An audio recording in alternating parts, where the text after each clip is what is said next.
Enough of that. What's up, friends? My name's Aaron Ciotti. Everybody calls me Ciotti. Welcome to Whoop Wednesday. Tonight we're gonna do Q&A, and we'll try to get the Mobula 6 HDZero up in the air. I'm in a terrible mood right now. Fair warning. This is gonna be me angry. It's not a great day. That, what you were just watching was the 1504 Rip Squeak on Gemfan 3052s. I'm shocked at how much power the 1504s will make on these propellers. And yeah, this is the best of the Rip Squeaks at the moment, which is kind of wild. So I flew 3 batteries in a row today. I flew this one, which is what you guys just saw. And then the next battery I flew was the 1306 Rip Squeak. So the 1504s are 3900 kV on Gemfan 3052 props. Really pitchy props. Second battery I flew, which I'll play at the end of the stream maybe. Same exact rig, but with RCX 1306s. Emax makes a 1306 in the same exact kV as these, which is 4000 kV. So 3900 kV, 4000 kV, not really much of a difference. The big difference between these two rigs, though, are the propellers. These 1306s are small enough for you to run, and the top of the motor is domed enough, as are the Emax 1306s, for you to run the Emax 3-inch Avan props, which are super lightweight. They're nowhere near as pitchy as the 1504s, but yeah, they're a really good propeller. They're a little fragile though. They're a little kind of bendy. Let me show you. Let me show you the difference. I love the way these props fly, but when you crash, they tend to, like, this is me like not really pushing very hard, and it just bends like crazy. And now you can really see, like, if I do start to push hard, you can see that it will actually bend all the way over without breaking. So in crashes, these propellers tend to get bent up quite a bit, and they'll tend to like crease around the half propeller mark, and then what can happen is it starts hitting the arm, and then you can't fly it home, which is a little scary, but they're very lightweight, which is awesome. They fly really good. Here are the Gemfan 3052s. I'm going to do the same kind of test, attempt to. And I'm kind of pushing with the same amount of force. They're much stronger on the initial sort of push there, but crucially, see how the whole blade bends? When the whole blade bends like that, it doesn't crease halfway through, and it tends to be a lot stronger. So, I mean, I guess the long and short of it is that these Gemfan 3052s are way, way, way, way stronger than these Emax Avan props. The Emax props are much lower pitch. I could kind of tell. It's hard because it's comparing a 1504 to a 1306, two drastically different motors. The 1306s actually have more stator volume though, which is interesting. So quite a bit more. We're talking like 700, like a cubic volume, not cubic, but a volume of 700 versus 790. So it's like significantly more stator volume on the 1306s. And then they were on a lighter weight, lower pitch propeller. And they felt like they had pretty similar amounts of power as the 1504s, which was kind of... I was shocked at the end of the first battery that the 1504s were able to handle the 3052s. And then I was shocked at the end of the second battery that there wasn't a drastic difference in power. But I guess it maybe makes sense. I don't know. What I did notice is that the 3052s, they did not suffer from one of the things that a lot of high-pitch props suffer from, which is a lack of control at low throttle or cruising throttle. So yeah, but the end of the second battery, I was like, wait, what? The third battery was actually the really interesting battery that I flew. That was the 2.5-inch Rip Squeak on the Axis 1404s. And I think I've sort of fallen out of love with this setup. I was ranting and raving last week about this, and that was before I flew these two guys on the different propellers. So yeah, what I noticed with this rig is about 10 grams lighter, but it's on a 2.5-inch propeller versus 3-inch propellers. It fell out of the sky significantly faster. It had significantly less float. And I'm starting to think like it doesn't have quite enough float. The other thing I noticed, oh, that prop's all bent up. The other thing I noticed is that it doesn't have nearly the amount of power of these two rigs, and this is on the highest pitch of the 2.5-inch props. These are Gemfan 2540s. So yeah, it's looking like the 2.5-inch propellers, they just need more RPM. They need more KV than 4500 on 4S. And I don't think that I'm gonna. I don't know of any other. I don't know of any 1404s that have a higher KV than 4500. I'm very tempted to try my RCX 1304s, which are 5000 KV, but I have a funny feeling that they're not gonna have enough stator volume. I feel like 1404 might be the right stator volume. So yeah, I don't know, but. I'm much less in love with the 2.5-inch Rip Squeak than I was last week. This is a Q&A stream. Leave any questions that you've got in the chat. They can be Tiny Whoop related. They can be life related. I don't care. This is my full-time job. You can support me over at CiottiFPV.com. I rely on support from beautiful people like you. Click the thumbs up button. That's free. Click some affiliate links. There's a bunch of those over on CiottiFPV.com. Those are free. If you have like a dime a day, jump onto the Patreon. Makes a big difference, and it allows me to do this full-time. In the chat, Righteous FPV was first, PJ was second, Caveman was third, Dusty Joe, Northern Tier, Veritas, Weasel, Alec, Dvornik, Eva FPV, Nacho FPV, Charles Marsai, Juju, Mr. Huggy, Nacho again, Felix, Captain Zazpan, Michael, Captain Zazpan, what's that all about? Momo Slappy, Michael Blade, Brandon's Baked Beans, and Alexander FPV. What's up, friends? If you want to talk directly to me, type CiottiFPV into the chat. It'll light up in orange. It looks like this. Cool. Veritas Uzo says, and so another action-packed adventure begins. Yeah, it's going to be an adventure. The reason that I am a little bit wishy-washy about getting this Mobula 6 HDZero going tonight is that I'm in a terrible mood, and doing things that I don't know how to do when I'm in a bad mood just pushes me over the edge of madness and insanity and chaos. So yeah, we'll see. We'll see. Maybe we'll just, I don't know.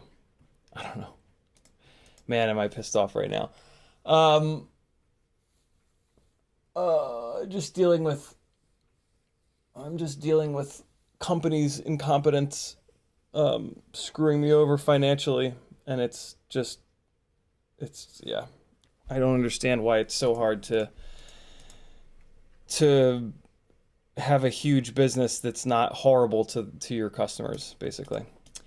Eva FPV says, what rig is this? We talked about that a second ago. Felix Torres says, what's up? Michael Blade says, what's up?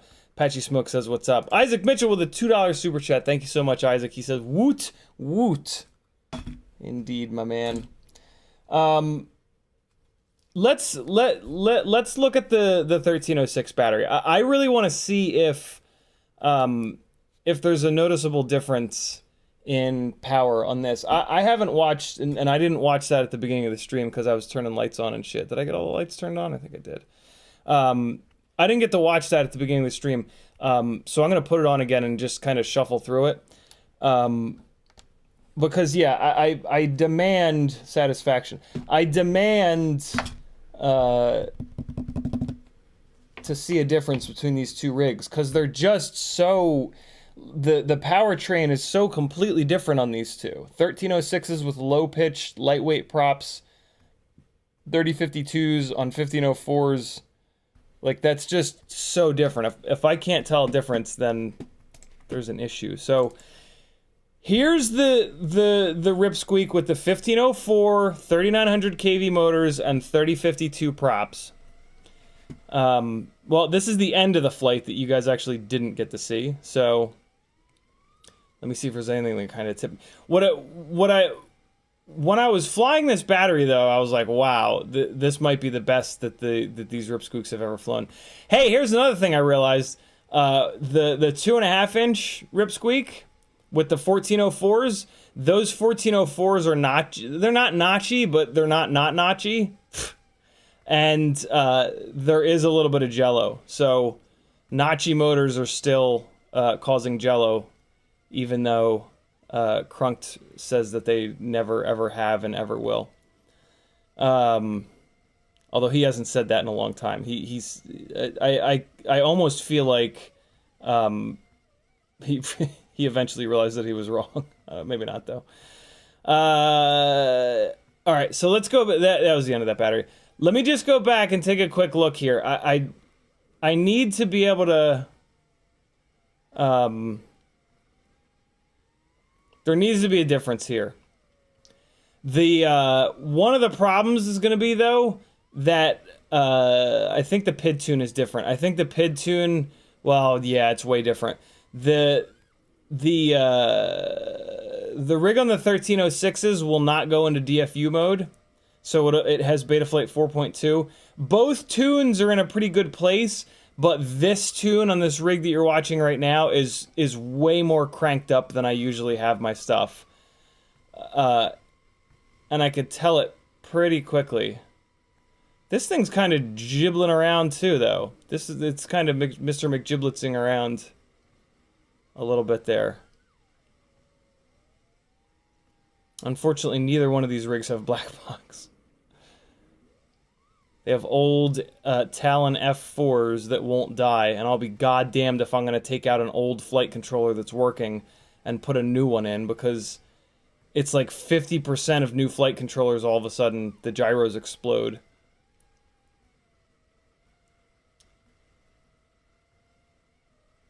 So, flying really low like this is when you really get to tell if there are low throttle,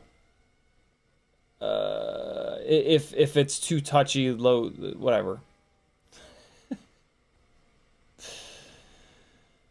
I told you this was going to be a shitty stream, guys. I told you. I told you.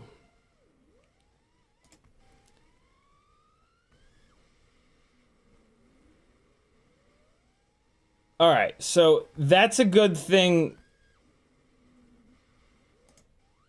So this, like, the full throttle punch up over the trees, that's what I've been kind of using lately to figure out power levels. Like, how quickly it can do it. So here comes one. Although I kind of leaned into that one.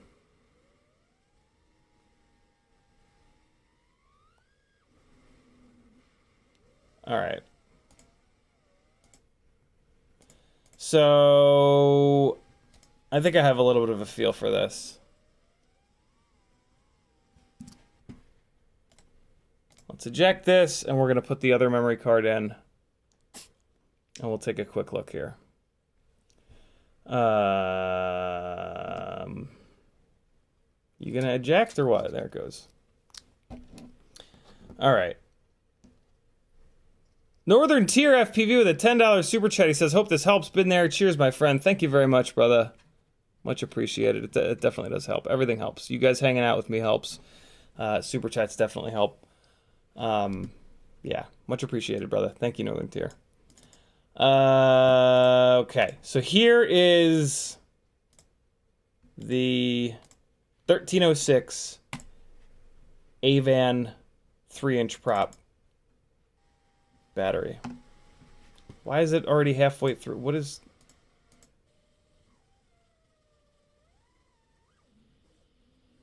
So, as you can see right there, the tune is still, like, yeah, this even though this is on 4.2, it's still got a really decent tune on it. Nice and sharp. Not much prop wash.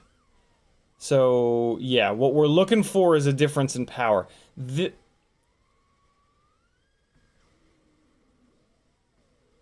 Yeah, there should be a difference in power here. Because I think these Emax Avan props are 2.4 pitch or 24 pitch.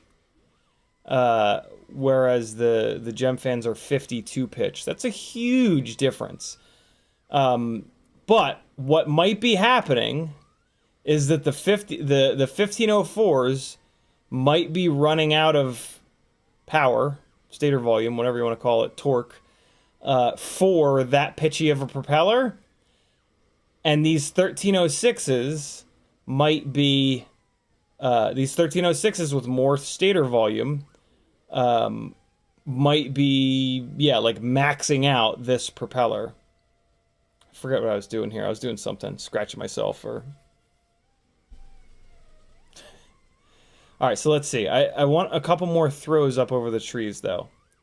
That's how I can hopefully figure it out. I mean, can you guys see anything different? We're just looking at, like, flight dynamics.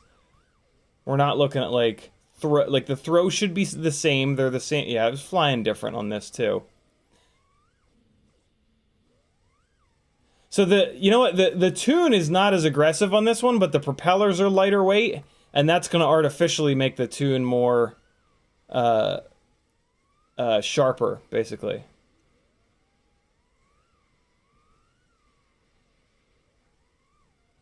Alright, come on, me from this morning.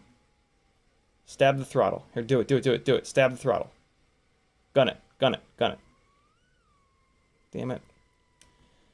It was gloomy today. Yeah, I wanted to dive down on top of that, on top of our house so bad, but I didn't. I've already crashed once doing that, and I'm a little bit weirded out now, so I got to work back up to that. There's a lot of scraggle up there. A lot of scraggle over here, too. I bailed on that. I was just going a little too fast. Oh, look at it going into half frame rate. I don't like that. Now it's back to 30 frames.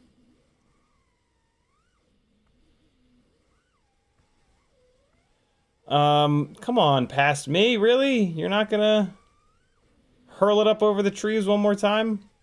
With a big full throttle blast? I wasn't thinking about tuning, I was just kind of thinking about flying. Which, like, you can't do that. If you want to try to tell the difference, you gotta do, like, the same shit over and over again. Face first. Right into the branch.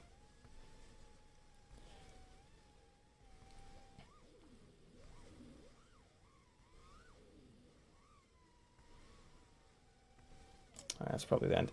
Was there not one... Hold on. There has to be at least one big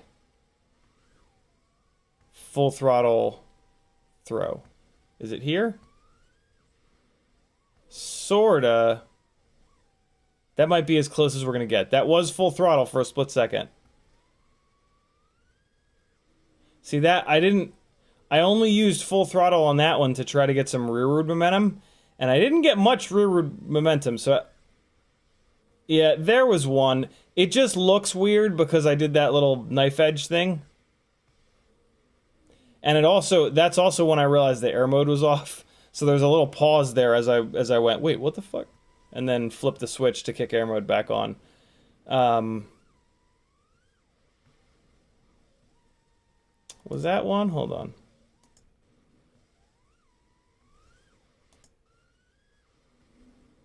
So there's that big throw.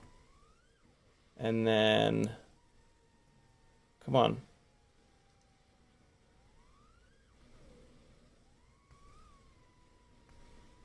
Why did I not do it?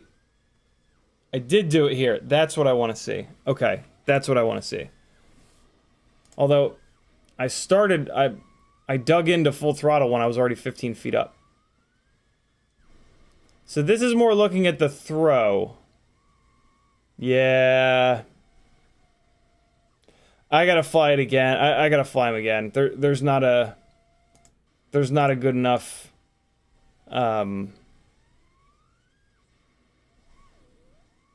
what I like to do is fly really low to the ground and then just stab full throttle and just leave it there for like a half a second. Like there's just like a pacing, like that's it, just. And if I do that with two different rigs, then I can look at like how much higher above the trees the one got than the other and have some idea on power. But it doesn't look like I did that on this battery, so that was a waste of time. Oh, God. Hope you got low expectations tonight, friends. EvaFPV says, definitely less punchy in that long punch out. Let's do this. Let's go back to the other one, and maybe it'll be immediately obvious. We'll go back to the 3052 battery, and maybe we'll be able to tell. What I'm trying to figure out is what's the. I'm starting to feel like these bigger than 1404 motors are all underpropped, especially because they're low on the kV side of things. I wish that these 1504s were 4500 kV. I wish that the 1306s were 4500 kV, maybe even 5000 kV. All right, let's see. Well, see, right there, this rig covered a lot more distance than the other one, so that's pretty damning, to be honest. Yeah, okay, no, this has a shitload more power. Okay, yeah, that is very obvious. Okay, we're good. This has way more power. Thank God. Okay. Yeah. This is definitely more power. I guess with how much flying I've been doing with the 2.5-inch Rip Squeak, anything more than that amount of power feels like a lot. But this definitely has more. Okay, cool. So that's good. So the next test is going to be with this 1306 rig, and it's going to be these Emax Avan props, and then I'm going to switch it over to the Gemfan 3052s and see how these 1306s are. That should have the same result. These Avan 3-inch props should have drastically less power, and that'll kind of be the end of these props, I think, for me. The only thing that I'll really run these props on at that point will be like a smaller motor, like a 1404, because yeah, 1306 has a lot of stator volume, and this is a low pitch prop. So yeah, cool. I do technically have a set of these 1306 RCX motors in 6000 kV, which I could put on like an 80% motor scale. What would that be? That would be 6,000 times 0.8. So that would be the equivalent of 4,800 kV, which would probably be about right. So that's kind of interesting.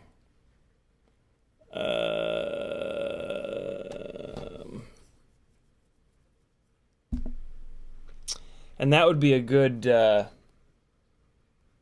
that would be a really good test. To just put those motors on would be a really good test, because then I could move the, motor limiting up and down on the same set of props, and we could take a look at the amp draw.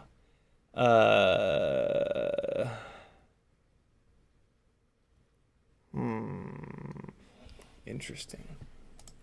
Another trucking FPV channel says, at least you don't sugarcoat stuff and not bother about saying it. Life's hard no matter how much you see others making out like everything is great when you're really not most of the time. Yeah, it's true. Yeah, it just makes no sense to lie and be like, oh, today's great. Like everybody, you know, everybody has shitty days. I'm pissed because I went to talk therapy today and I had a really decent session and I was feeling fine. And then it took me an hour and a half to get home, which is just absurd. And then, yeah, huge companies don't know what the hell they're doing and fuck me over because of it. So it's just annoying. But what's new? Every single person has had that experience nowadays. CiottiFPV says you want like a 1.5 times as high in the same time with the 3052 1504s. I think the 1306s with 2.5 are snappier though. The snap maneuver was way sharper. So they're actually not 2.5s. Their Emax is 3-inch. But yeah, I mean they're still like way lighter. Let me actually let me take a look at the weight. No, this is Whoop Wednesday. Let's stop talking about Rip Squeaks.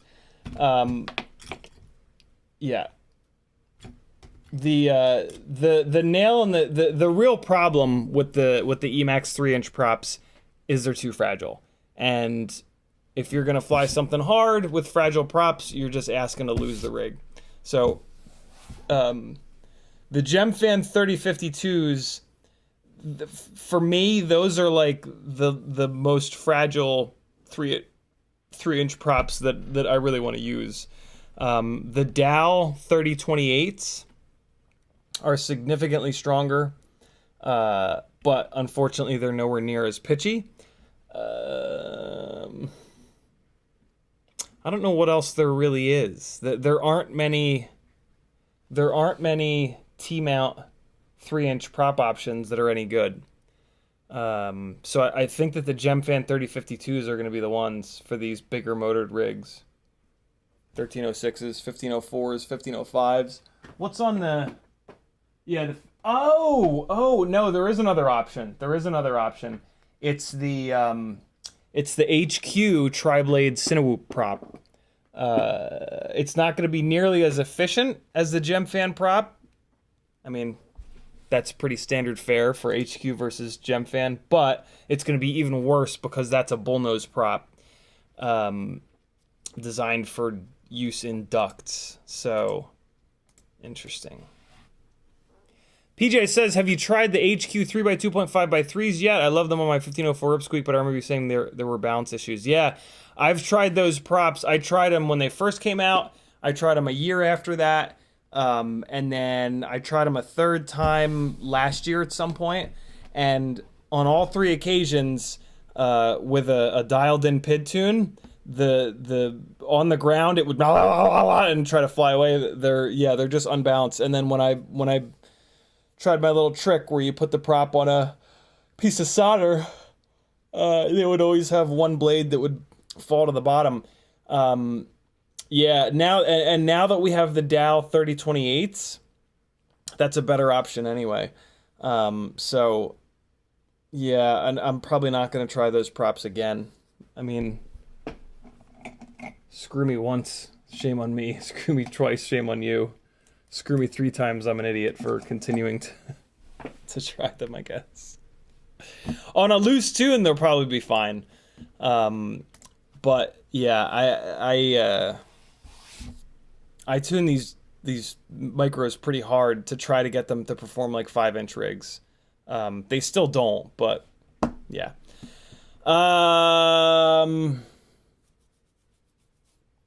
Does anybody in chat have HDZero?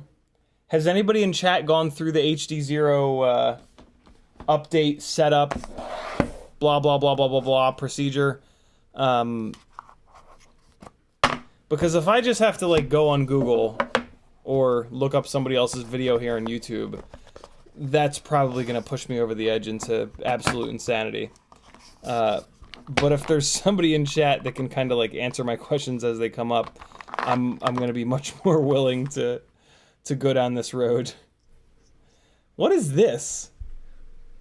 So I'm going through the Shark Bite box here. Huge shout out to FPV Exchange for sending this Shark Bite module like a fucking year ago. I'm the worst. And the Mobula 6 HDZero. If you guys aren't using FPV Exchange, you're really missing out. It's an awesome website. Steady Eddie says, I run only HDZero on about 15 rigs. All right, cool. Steady, are you going to be hanging around for a while? Let me just start putting shit together. Fat Pastor says, I've got an idea or offer to the collective. All of us get a sticker sheet or two made up of, or logos. Send Ciotti a sheet or two, and when he gets them in, he can sell sticker packs. You talking about what with your guys' logos, Fat Pastor? That'd be fun. Steady Eddie looks like he's hanging. Okay, cool. PJ says, I used the Dow 3028s too. They sounded way smoother. Only wrecked once and folded them, so I bought another pack, but I haven't tested them yet. Replacing T-mounts is just a pain. Yeah, it really is. All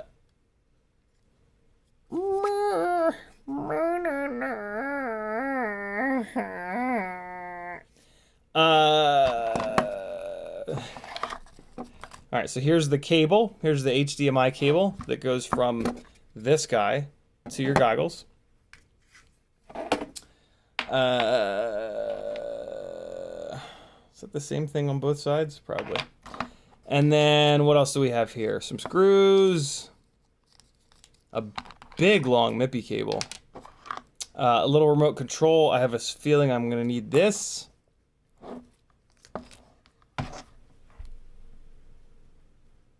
Why are there two? Oh, I know what this is. Oh, I'm going to have to use this, aren't I? So this is XT60 to double barrel. They're the same? Yeah. Because the module has its own barrel plug on it. Man, I'm going to have to use... Oh, no. Here we go. Here we go. So they also give you a 3S balance lead to barrel so that you can plug this in to your fan thing and power the module from this. So this is what I'll be using. Almost certainly. Because I don't do the whole battery in the pocket thing. There's a wacky looking cable here. What's this for? This plugs into the... I bet you this plugs in to the module, and then from the module to the VTX, I'm guessing, to maybe update the VTX. That's kind of interesting. That's a cool way of doing it, because the module has an SD card in it. So I'm assuming that you can... There's no USB port on the module, which is kind of weird. So I'm assuming that you have to do all your updates through the SD card. Steady Eddie says that's the firmware update cable. Yes. Cool. Okay. So that goes in there, I think. Hold on. Is the cable the same on both sides? Red is on the left, and red is on the left. Wait, no, I can just do this. Yep, same on both sides. All right, cool. So we've got a firmware update cable here. Steady Eddie says it's all done through the SD card. Very cool. Very, very, very cool. Okay. Well, that's really good, because that means it's going to be not... that there's a much less chance of that being a total nightmare, basically. This little guy, since this plug is different, I'm assuming that this plugs into the VTXs. So I'm going to put this aside because I might need this. And okay, so I got everything I need out of the box, in theory. Now, Mobula 6 HDZero. Let's see what's going on in here. Receiver option, SPI ELRS. Oh god, I'm gonna have to bind this to ELRS. Well, no, I can just do the CLI dump, and that should grab the binding info. Eva FPV is leaving us. She says, "You guys suck." I'm out of here. It's not true. Not true at all. All right, here we go. Hey, look at that! I can see the little thing. Fat Pastor says, yes, our stickers. I would be totally down for that. I would be absolutely down for that. Sticker packs are available at the moment. $10 for a Micro King window cling. It actually works on the inside or the outside of a window. And then my logo in a sticker and a magnet. $10, PayPal me, send me your address, and I'll send you some stickers.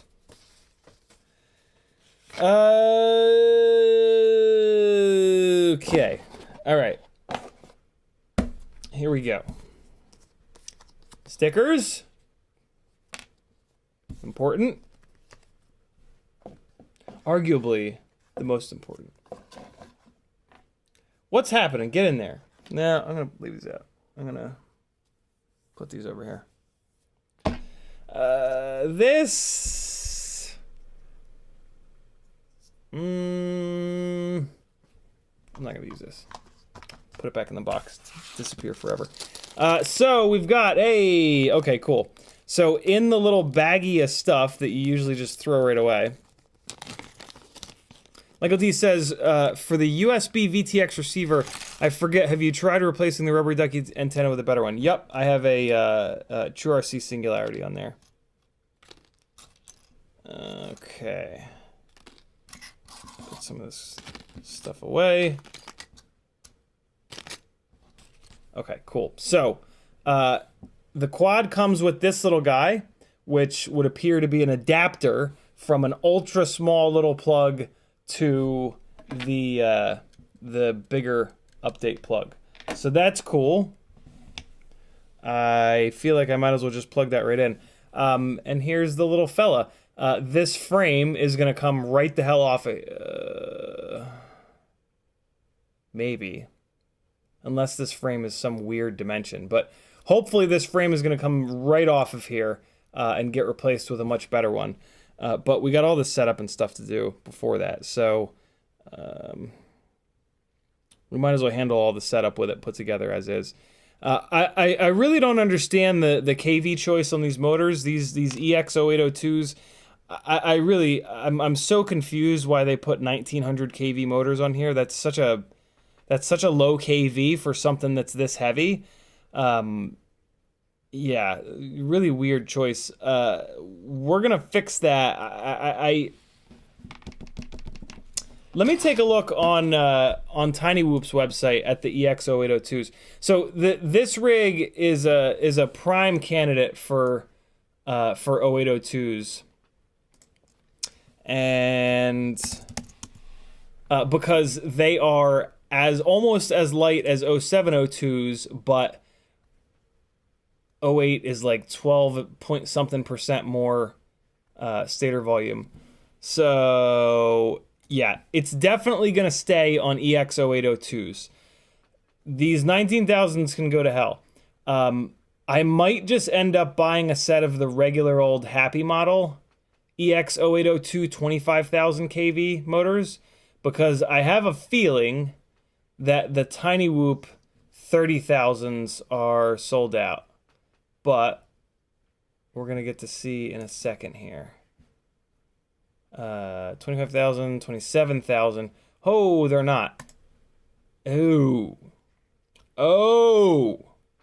Okay, well, that's interesting. So I already have a set of these. They're on the 75mm TinyWhoop.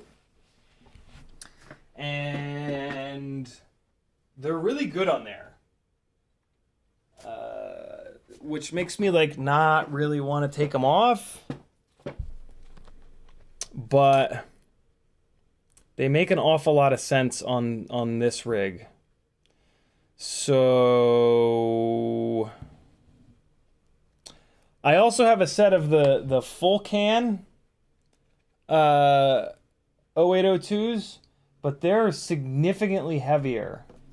And this, and yeah, that's just no good. So especially on this little 65, like this little 65 has got its work cut out for it. So I'm not completely sure what I'm gonna do about this here.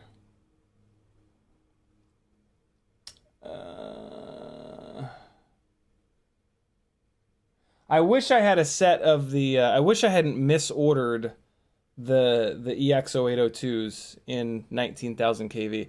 If I had a set of the, I should have a set of the EX0802s in 25,000 kV, and it would be good to go. But I think what I might do is pull the 30,000s off this rig and use them on this, because this is going to need all the help it's going to get. It can get. I'm going to keep it on biblades, and I want to just turn the ever-loving piss out of these biblades to try to get enough power. Oh, these are direct soldered.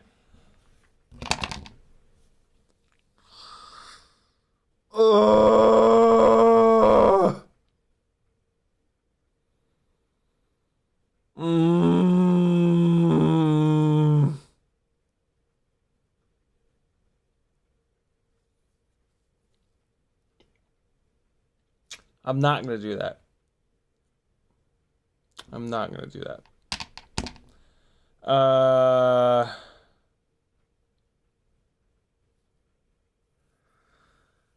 my God.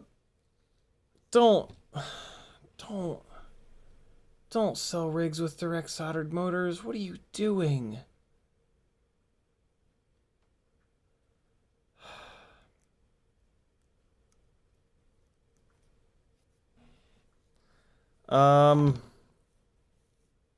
Well, that's a big old dick to the face. What I was gonna say is I'll snag a set of the EX0802 27,000 kV motors for this guy.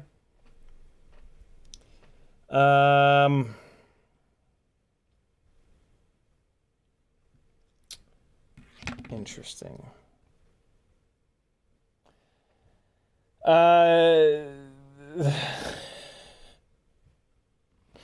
Oh man.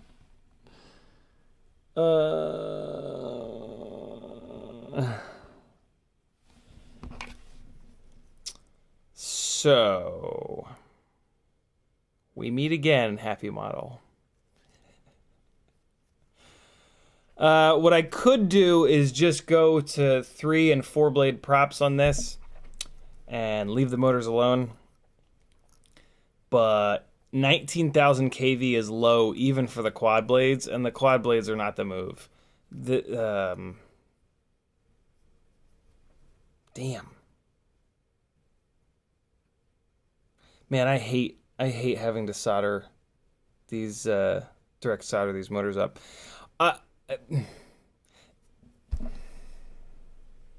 This rig is gonna need the 30,000s, and I have a set of them right here. I just really don't want to cut the connectors off of them, because then they're like locked to this rig, sort of. What if I took the, why is there an OSG? Oh, right, HDZero uses the OSD.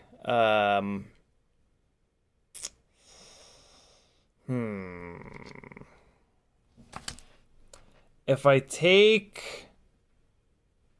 Well, I mean, the EX 30,000s are available on tinyboop.com, so cutting the connectors off of these is not as much of a big deal because they are in stock. Let me ask Jesse how many he has in stock.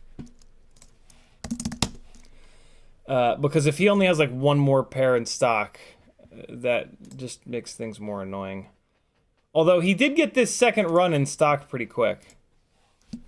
Any idea how many EX0802 30,000s you have in stock?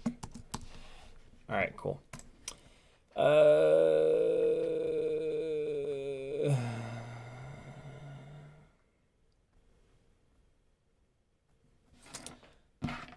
right. So this is what I'm going to do. I'm going to... All right, I know what I'm going to do. So these EX0802 19,000s are completely worthless. An 0802 motor with this low of a KV is useless. It does not have enough stator volume for the ratio of stator volume to KV is all wrong. Unless you're doing long range stuff, which you shouldn't be with a tiny whoop in my opinion. So these stators are basically worthless. So I'm going to leave these wires soldered up to the AIO. I'm going to desolder them from these 0802 19000s, and then these are just going to basically be bells that I use to replace. Yeah. And then I will desolder the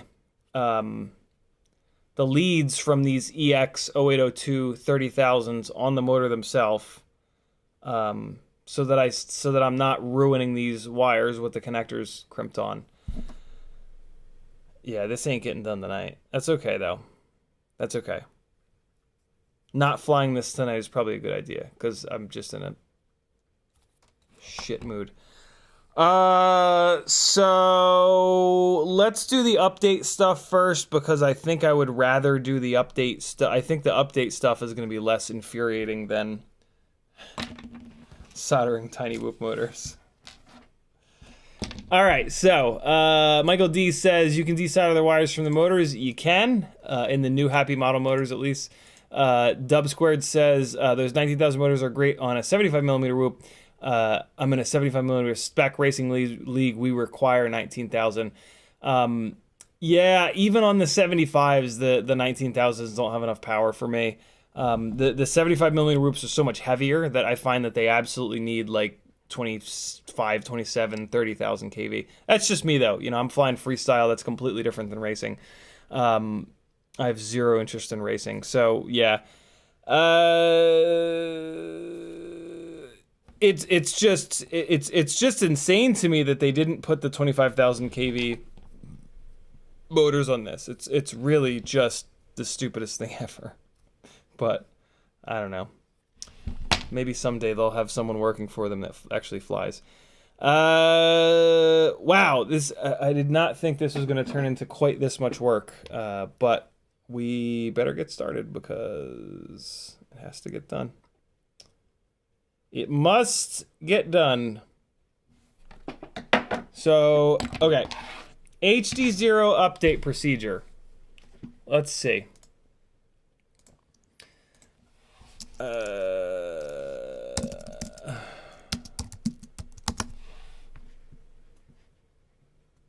Right, 9 says new things.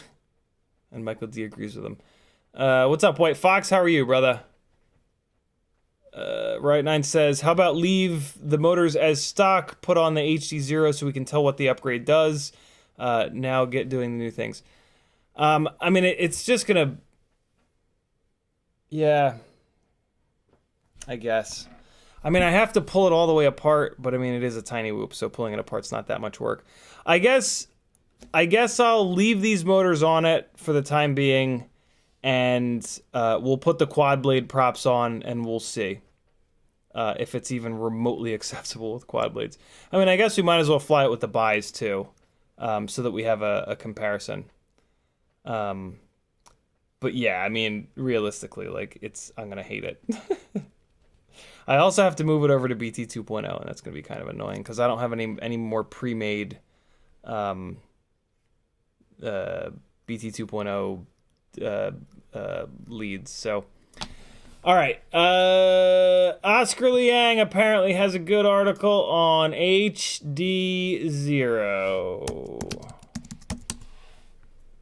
Let's see. How to set up HDZero from July of this year. Cool.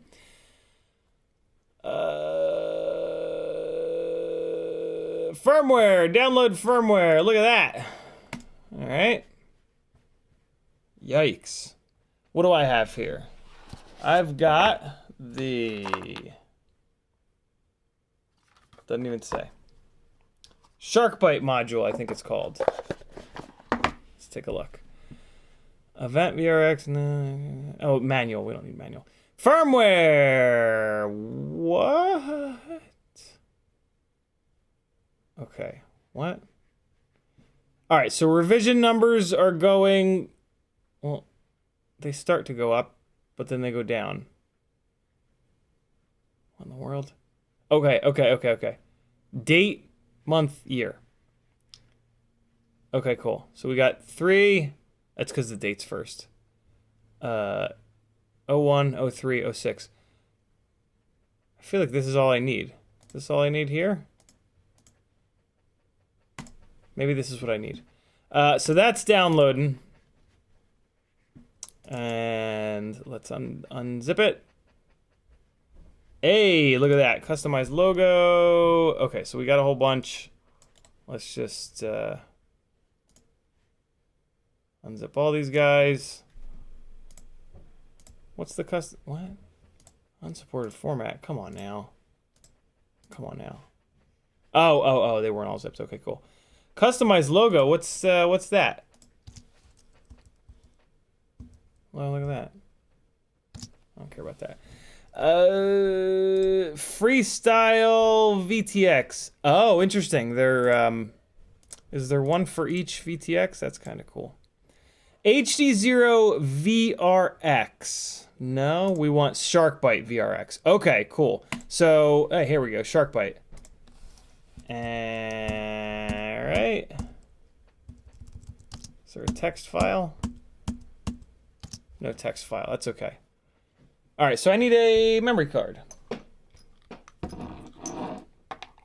Steady Eddie says you want the Sharkbite SMA2 one. Sharkbite SMA2. I'm not seeing that. I just have this one Sharkbite option. And then I've got like RX, VA, IPL, RTK. Move this up so you guys can see it. All right, well, I got the firmware that I needed, the folder that I needed, and it looks like that's all that's on here. So let's jump back here. Okay.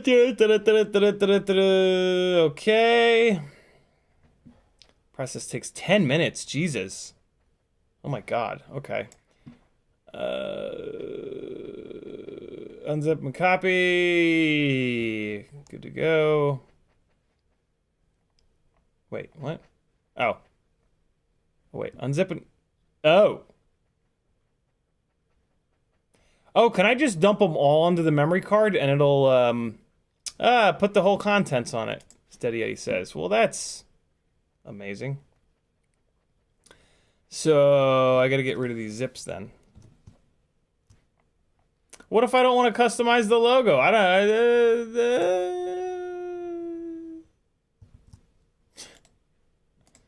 All right, so let's kill these zip files. We don't need these anymore.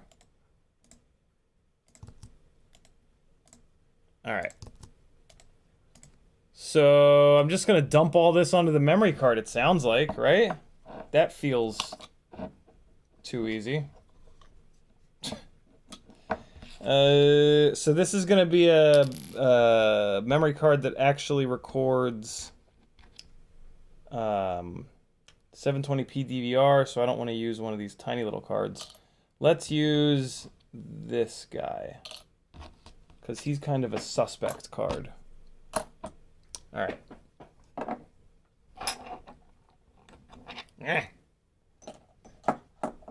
I'm not frustrated yet. That's a new record for me doing. Oh, just the Sharkbite folder. Okay. Memory card is now going to go into the computer, and I'm going to copy just the Sharkbite folder onto it. Here we go. These two memory cards can hang out here. This guy goes in here. And let's see. The contents only, not the folder. Okay, cool. So the Sharkbite folder is going to update the Sharkbite VRX. We've got untitled. Do I have any footage on here? Nah, we're good. All right, we're good. Okay, cool. I'm going to wipe this all the way out. And we're going to copy this onto the memory card. And it looks like that's finished. I'm assuming this is a two-step process. I'll update the module first, and then I'll update the other thing in the place. What's this VRX4? What the hell is that? HDZeroed up in Scout? Oh, that's right. You can do it on the Scout goggles too. Well, what the hell am I going to use for the quad? Whatever. We'll deal with that in a minute.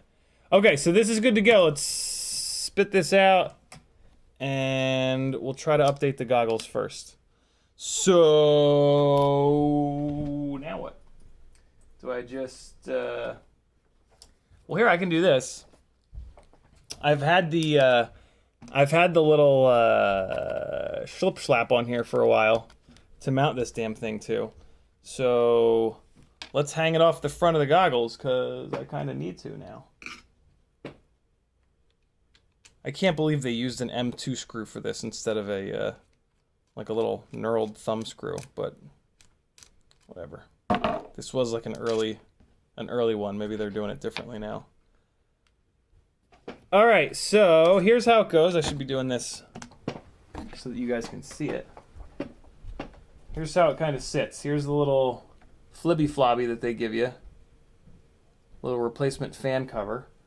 And then it just slots in there, much like a little GoPro ding-dong. And then you run your little M2 here. And that is it. Hold on, get in there. Get in there, Sally. All right, now we've got like 18 more antennas. Excellent. Look at this absolute chaos. Hold on, let me get this nonsense out of the way. Yeah.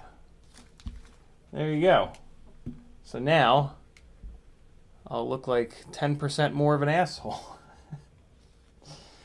So now this guy is going to link up with the little 2S jib jab coming off your battery. So hold on. Let me, I got to rotate the battery around in here. And, okay, let's rotate that forward. I'll spin this guy around here. And then... Oh, and actually, I'm using a FPV Geek switch here, so I can actually have my fan plugged in still. The little FPV Geek switch here takes the barrel plug and it splits it out into fan and barrel. So you have your battery balance plug still available. So I'm actually going to be able to run the fan off the FPV Geek switch, and then I can run the module off of the thing that goes right back to the battery. And the fan has come on. Let me, so the next thing is the little HDMI cable. So it goes, I don't think it's, where's the HDMI plug on these goggles? There it is, it's on this side. So it's gonna plug in like that. And then it's going to come over here and plug in here. Cool. So now we've got HDMI coming into the goggles. And now you guys just have to look at my big dumb face. Now there's... Oh, God, it went in my mouth. This thing's sticking on the bottom. And I went... Oh, my God, they are a lot heavier. Whoa. Okay. They are a lot heavier. And now I think I have to hit a button to get it to look at the, hey, look at that, HDMI 2D. Spectrum analysis on air. What's that see? Scanning done, spectrum. I wish I could show you guys this, but I can't. All right.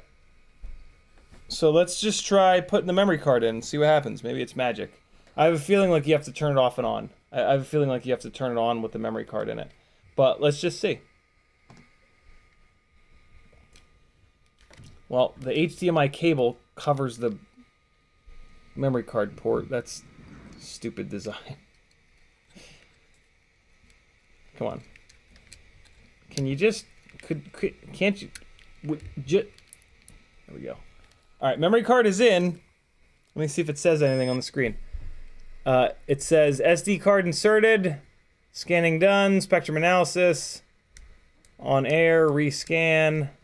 I'm hitting the little... There's a little rocker switch here. And I'm just kind of hitting that. And nothing's happening. Alright, so let me power it off and back on again.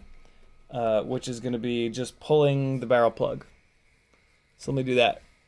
I'm going to pull the barrel plug here. Power down the module. And plug it back in to power the module back up. Sharkbite logo. And scanning channel, scanning done. Didn't seem to do anything.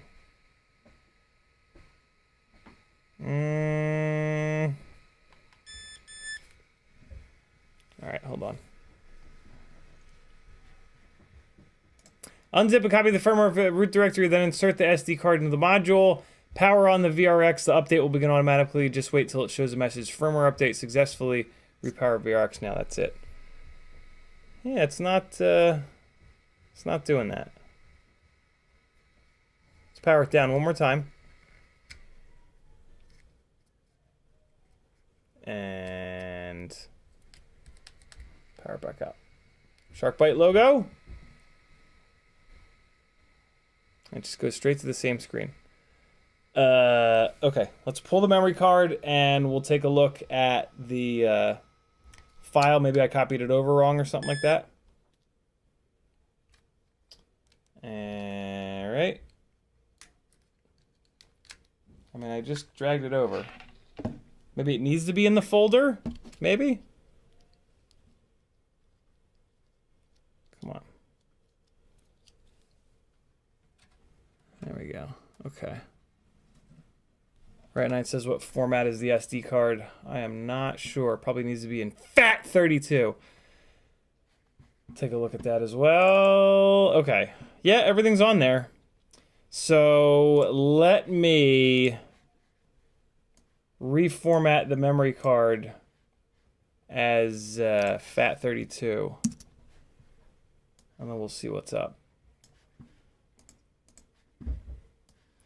Okay, so this is the folder that I need here. And those are the files. Okay, cool. So, memory card formatter. I used to have an application to do it. Now I don't. So let's go to utilities and disk utility. And we want to look at untitled. Where's untitled? Where is untitled? Why is untitled not in here? Is that it? 63.8. This is it. It's in exFAT.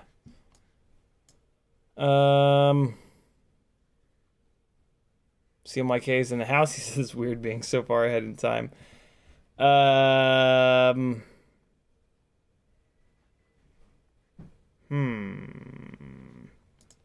Let me try to put the folder itself in there. Maybe that's the magic button. All right, let's try that. Well, now right now I'm saying FAT32. Hold on. I just pulled it. Let's see. Just more out of curiosity than anything right now. I want to see if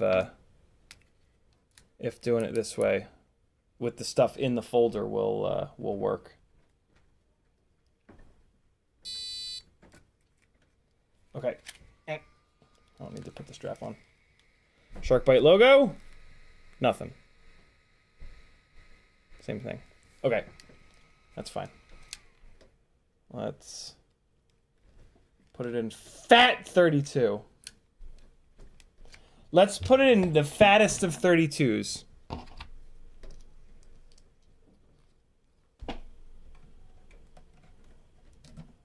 Here we go.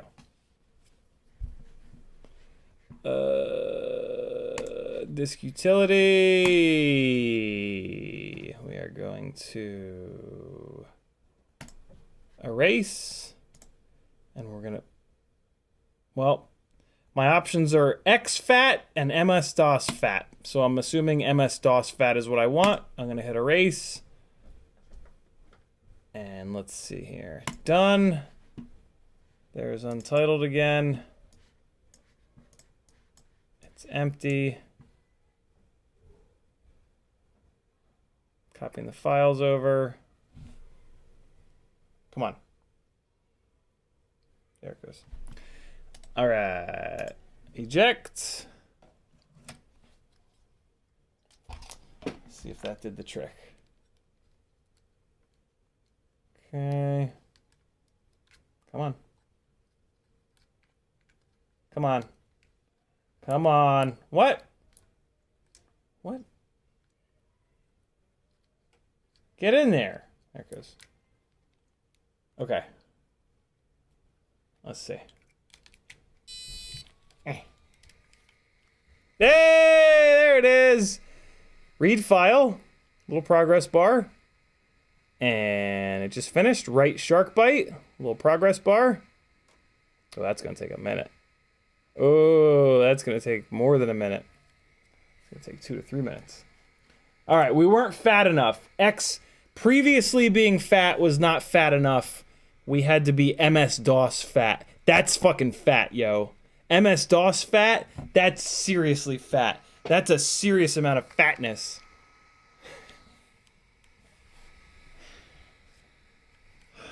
What an asshole I am.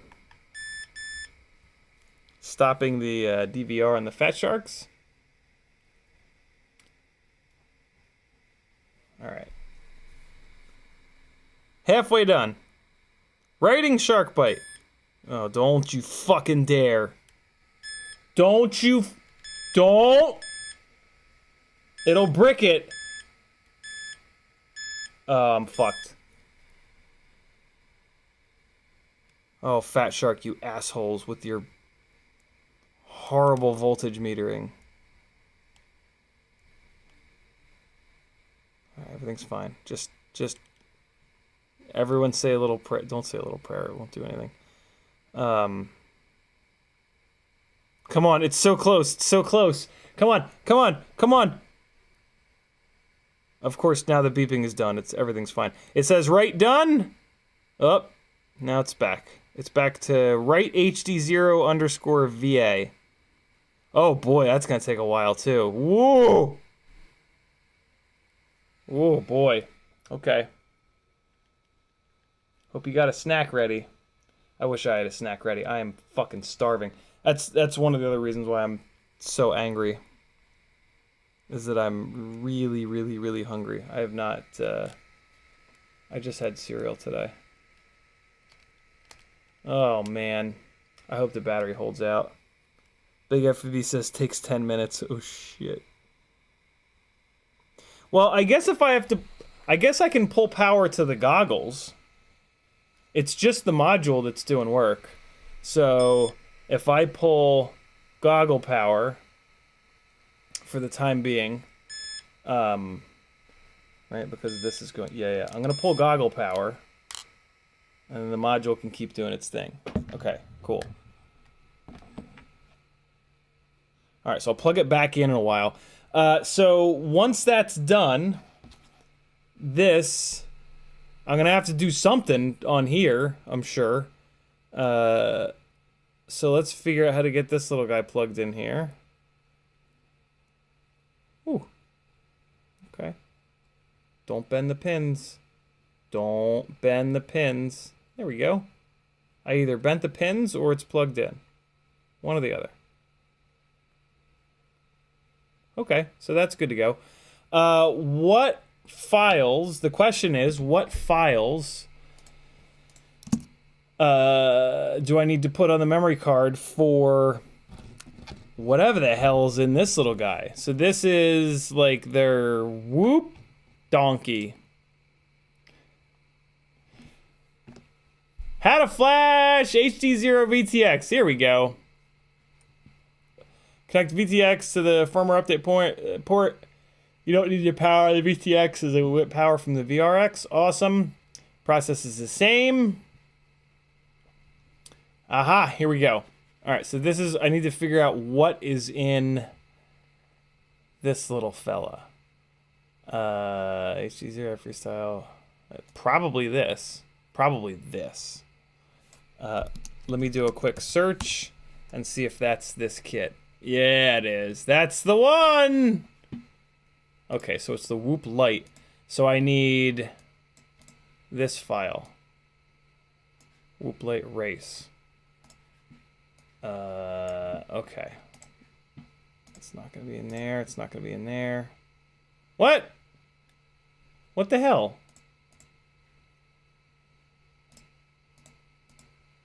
Where is it?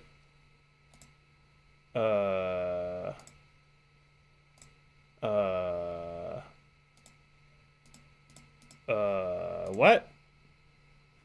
Quite a few different, be careful choosing the correct one. Where are they? Whoopblade race.bin file. Well, Max won't expand bin files. Or will they? I don't think they will. No, yeah, they're unsupported formats. Steady Eddie says re-download it. Alright. Let's see here. Alright, so it's this one.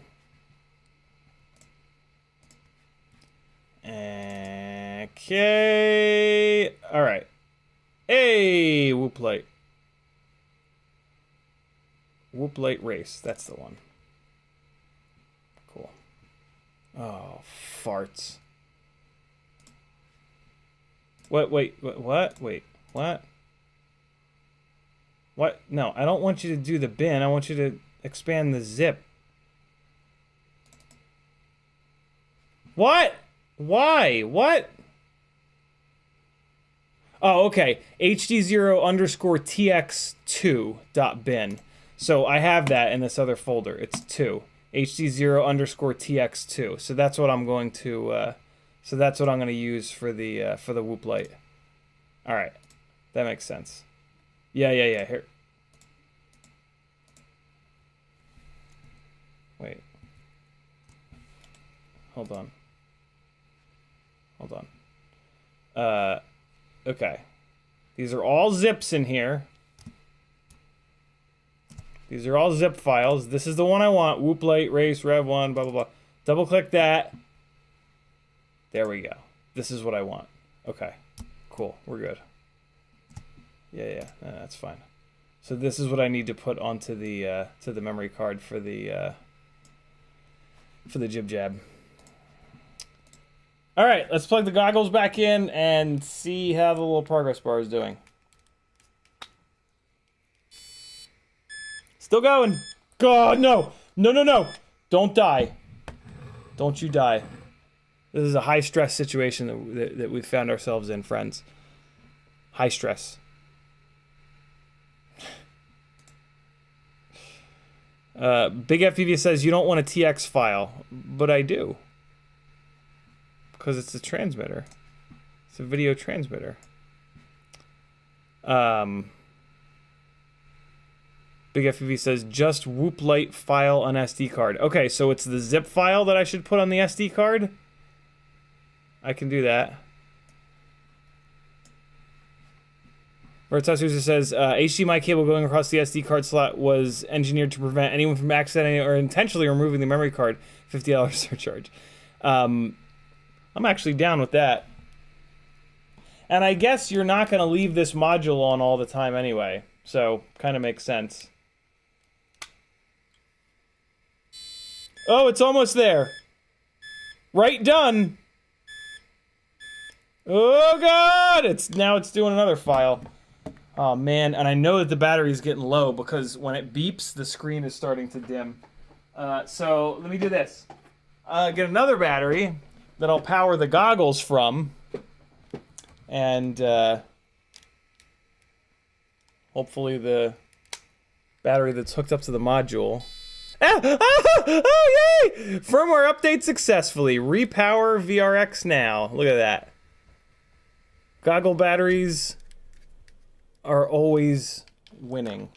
Okay, so now I can swap these batteries out, and I won't have the scariest thing in all the land anymore. All right, so this battery is now dead. Oh yeah, that is low. You go over there. And then we've got the trusty old school Fat Shark battery.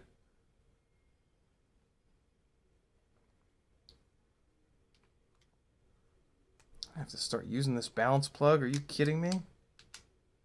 Ugh, gross. Euk, euk, chocolate milk. 69mega.com, yo, our AI will help you find the perfect match. Everybody click it.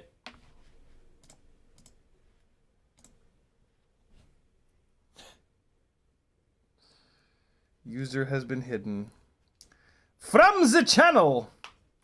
Okay, here we go. We're gonna repower it, and hopefully it says, "Thank you for updating. You are King Dingaling. Congratulations. We always knew that you could do it." All right, plugging the module back in. Let's see. Sharkbite logo. And it's back to that scanning screen. All right. So I guess that means it's it has the right firmware on it. So let's power it down, and then we're gonna put the. So what am I doing? Am I putting the zip file, or am I putting the the bin file?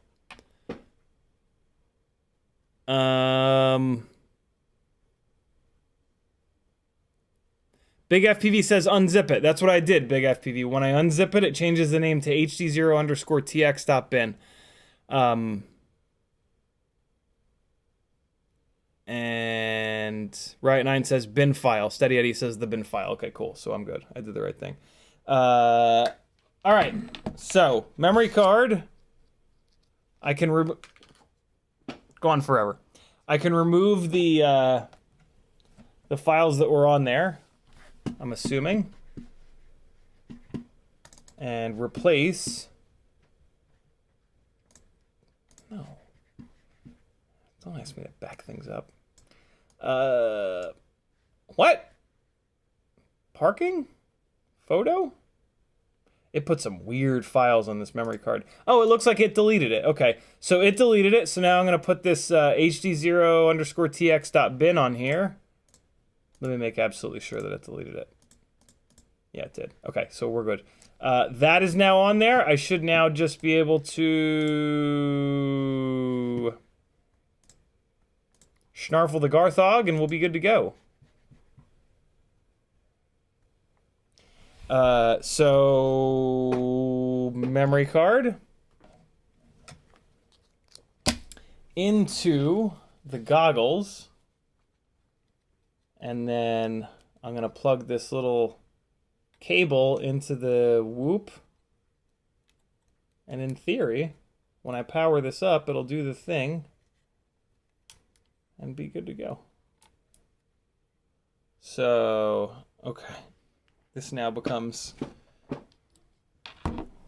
much sillier. There's a lot, man. This is getting fucking.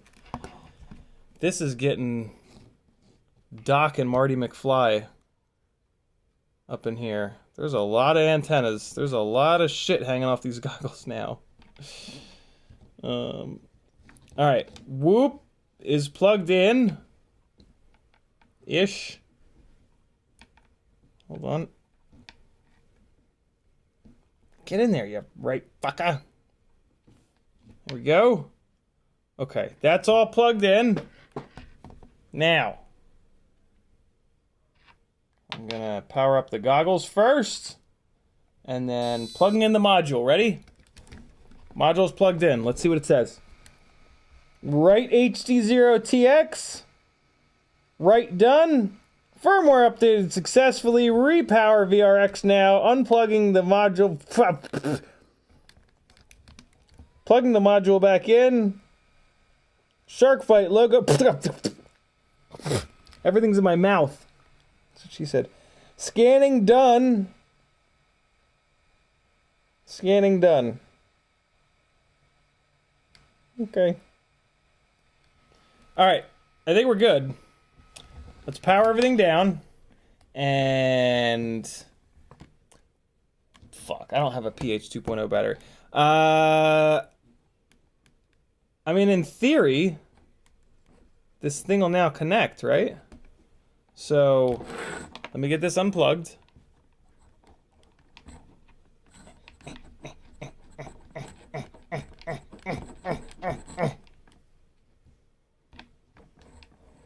Jesus. Ugh, there it goes. Okay. That's unplugged. Now I gotta try to get this one out of the whoop, which is easier said than done because they didn't put little latches on little things on the side. How the hell am I gonna get this unplugged? Ugh, I'm gonna have to pull it by the wires. I hate to do that. Ugh, God, I hate to have to do that, but it was the only way. This little guy, yeah, I can put it in there. Okay, so one of these PH 2.0 batteries probably has just enough juice. Let's over discharge and ruin a PH 2.0 battery. What do you say? It's plugged in! And now this is plugged in. Let's see what happens. Shark Bite logo. Scanning. Oh! I wish I could show you guys, but there's video. Wow. It's on race 1. So, am I to assume that this works in the same way as DJI, and I can change the channel from the module? No. Okay. I guess you have to change the channel in, what the hell's going on? I guess you have to change the channel in the OSD, like analog. R5, R6, R7. Come on, R8. Give me back to R1, yo. F2. No, I don't want F2. No, no F4. There we go. Race 1. Latency doesn't look bad. Damn. It looks pretty good. I gotta be honest. Okay. So there it is. That's the HDZero. That's not bad at all. That is not bad at all. Just that little FAT32 thing. And most people probably have their cards in FAT32 already. Off-axis FPV with its $1.99 Canadian super chat with a little on-set logo. Are you on set right now, brother? Thank you, Marcel. Much appreciated. Yo! Look at that. Okay. Now we just have to worry about the rest of the damn thing.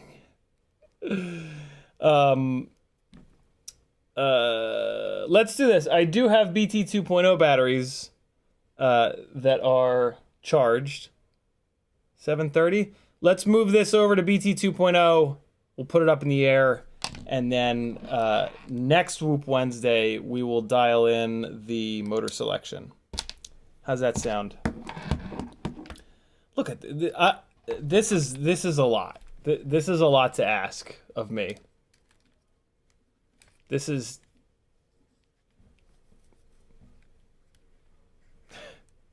a bit much. I don't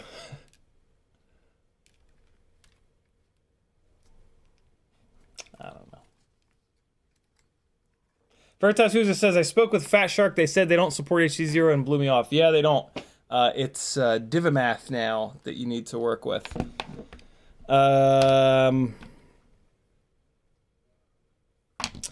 Okay. BT 2.0. And I'm going to have to deal with tuning stuff. Where's the USB? USB is not in a terrible position. That's good. I'm going to take these buttons out. We'll fly it with the biblades real quick. All right. BT 2.0 is not super fun to install. It's not the end of the world, but it's a little bit annoying, if I'm completely honest. So prepare for cursing and screaming.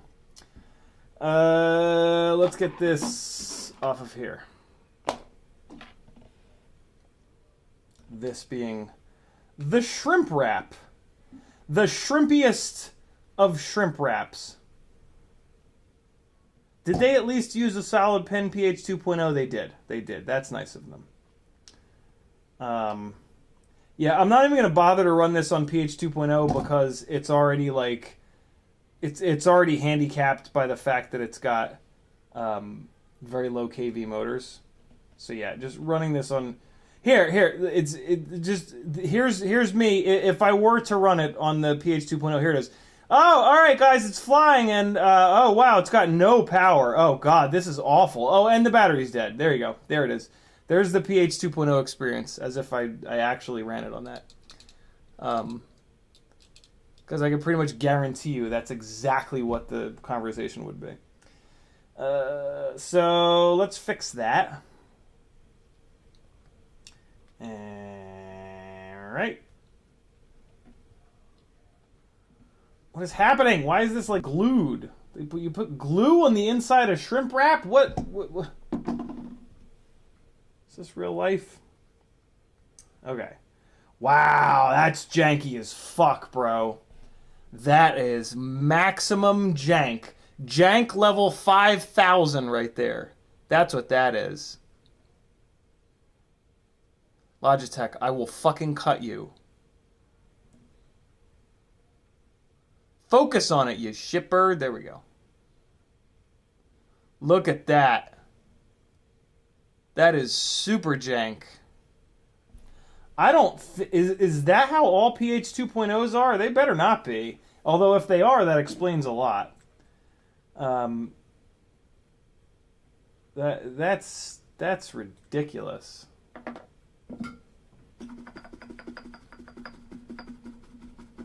Bambi takes flights in the house. Steady Eddie with a $5 super chat. Go BT 2.0 and 3 or 4 blade props and give it a go. I'm proud of you. Thank you, brother. Thank you for the super chat. Much appreciated. All right, 1 and 2. Cool. Maybe they just knew that everybody was going to go BT 2.0. Let's give them the benefit of the doubt, and we'll just say that they knew. They knew. You knew.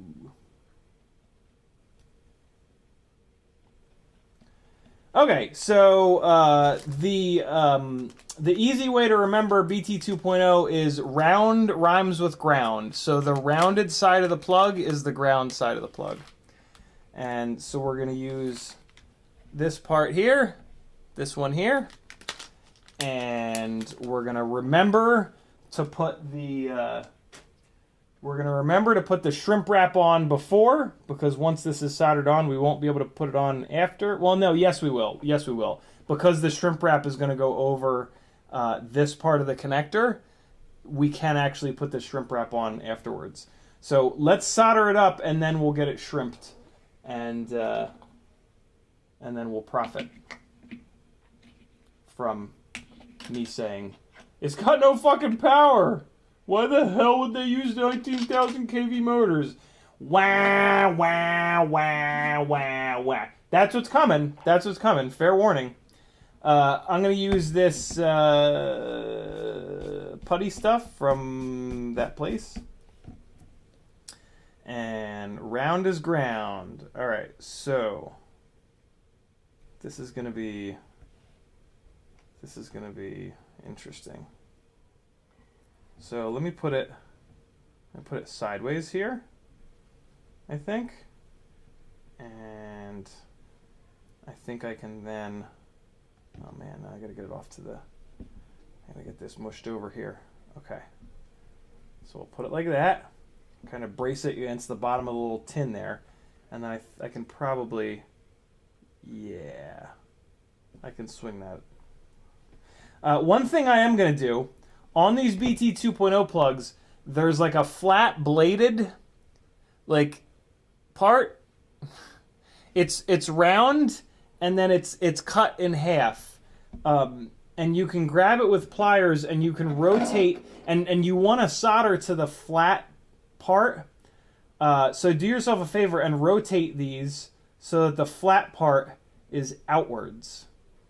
And that way you're keeping these wires as far away from each other as possible. Because that's basically the problem, is that the wires get too close together and they just want to bridge. But you could make your life a lot easier by rotating it outwards. You're going to need some really thin-tipped pliers to do it, though. And there we go. Okay. Let me see if I can get this to focus, because it would be really nice to show you guys this. Let me pull up the Logitech software and manually focus this, because there's just not a shot in hell of this auto-focusing this close. Oh, come on. Don't install updates, you asshole. Oh, Logitech, I'm going to burn you in a fire. Please? Please, just launch, please? Oh, and it just broke the application. That's great. Oh, Logitech. I will kill you. Okay, well, let's see. Let's at least try.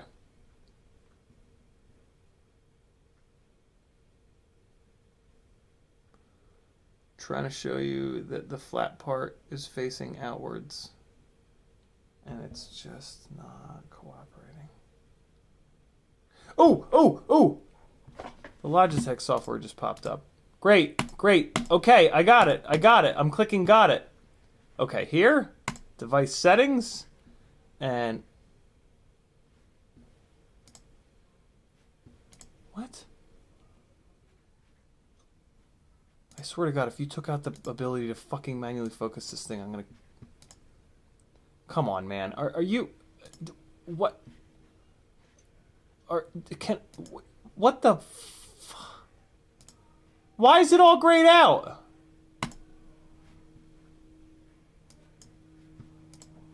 Are you kidding me right now? Oh, wow. You are... You...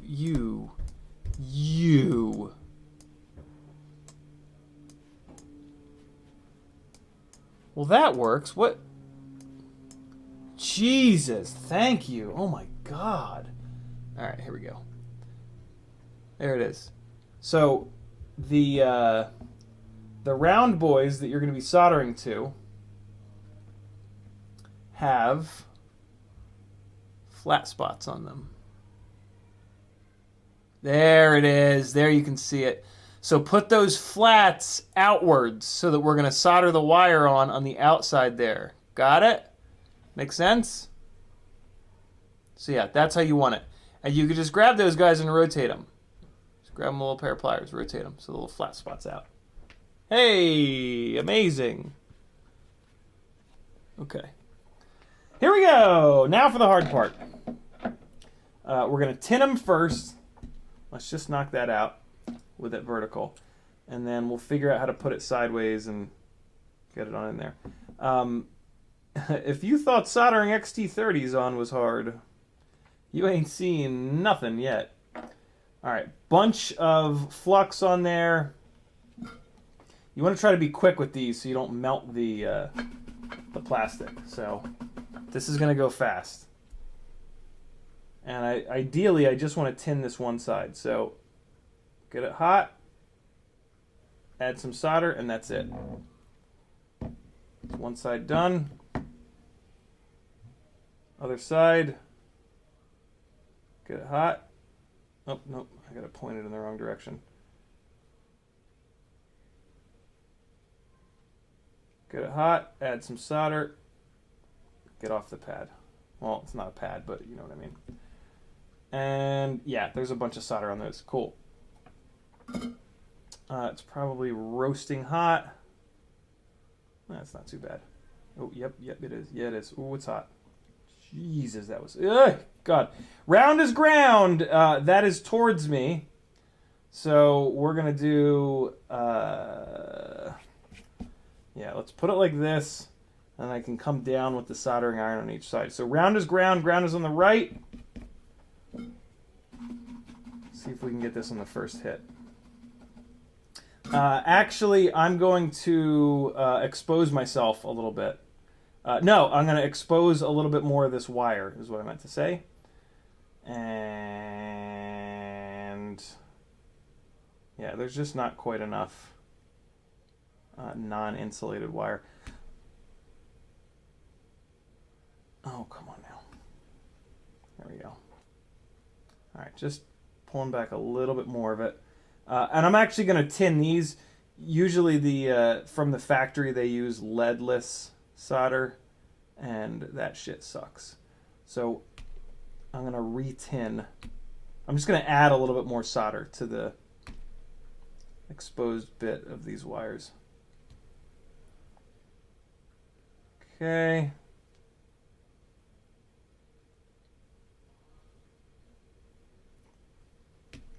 There we go. All right, cool. So let's do that real quick like.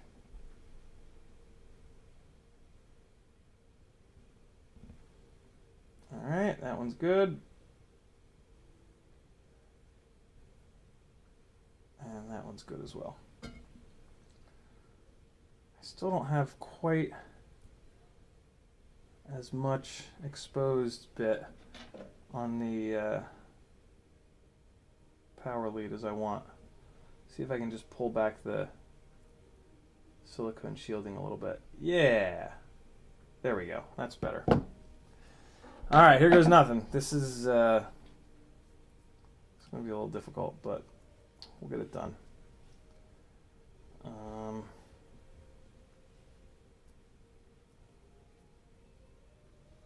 Okay, I think that's maybe... So let's use this frame to kind of prop it up. And grab the wire with the tweezers. And we're going to do the positive lead first. Nah, I need to prop it up a little bit higher than that. Let's use this fractal box. Yeah, that should be good. Well, now it's a little bit too high.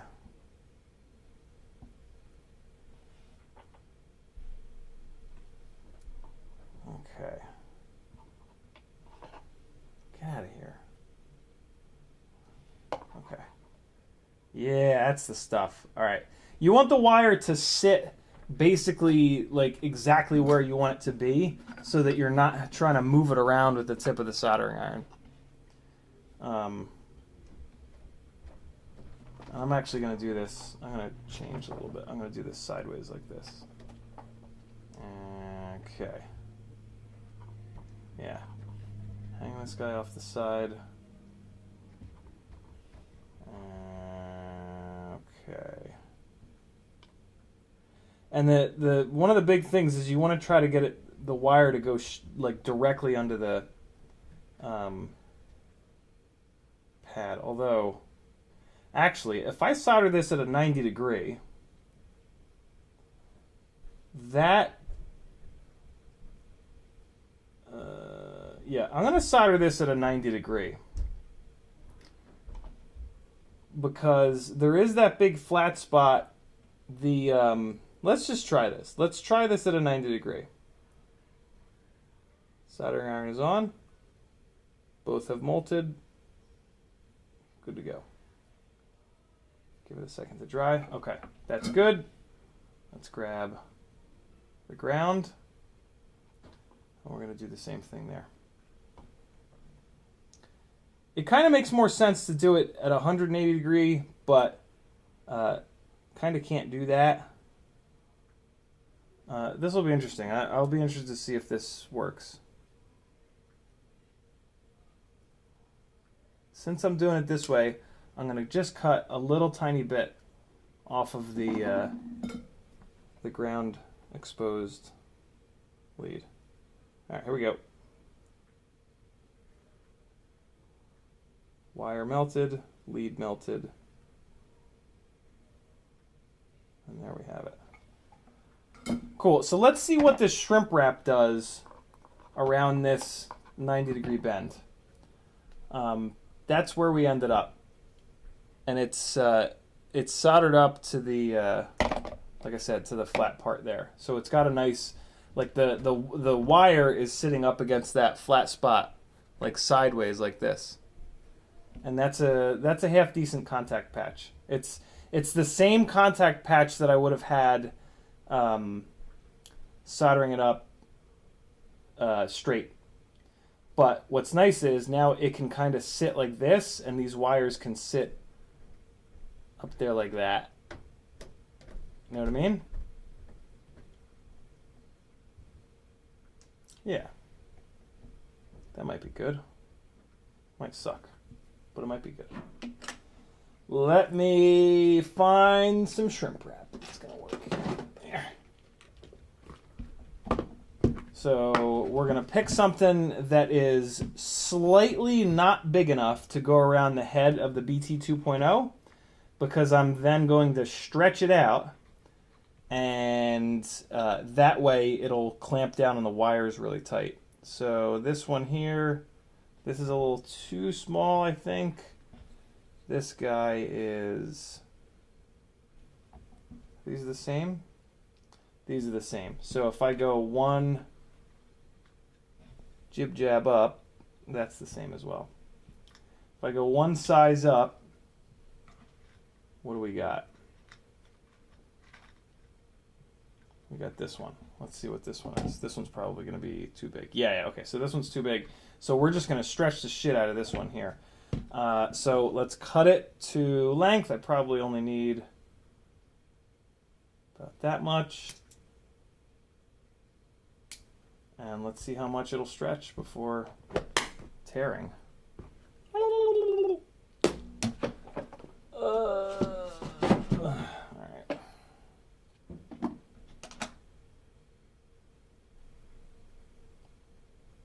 So when you're stretching shrimp wrap, make sure you rotate it around, because only the part in between the jaws actually gets stretched.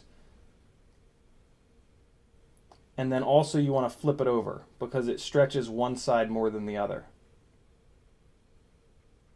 And so you just work it around. Don't go gorilla dick in it, you'll rip it. And that should be just about enough. Yep, plenty. So I think I cut this a little too short. Yeah, I should have cut it a little bit longer. All right, well, live and learn. Grab that other piece and we'll do it again. The reason that happened is that when you stretch it out, it gets shorter. So be aware of that. All right, so that was too short. So let's just cut this like here. If anything, it'll be a little too long. That's fine.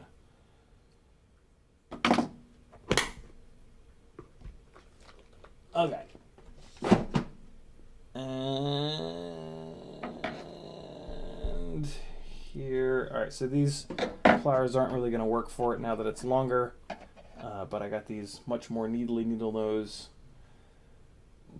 that I may or may not have permanently borrowed from my father. Now that the shrimp wrap is a little bit longer, it's harder to stretch. So we've moved over to two-hand method.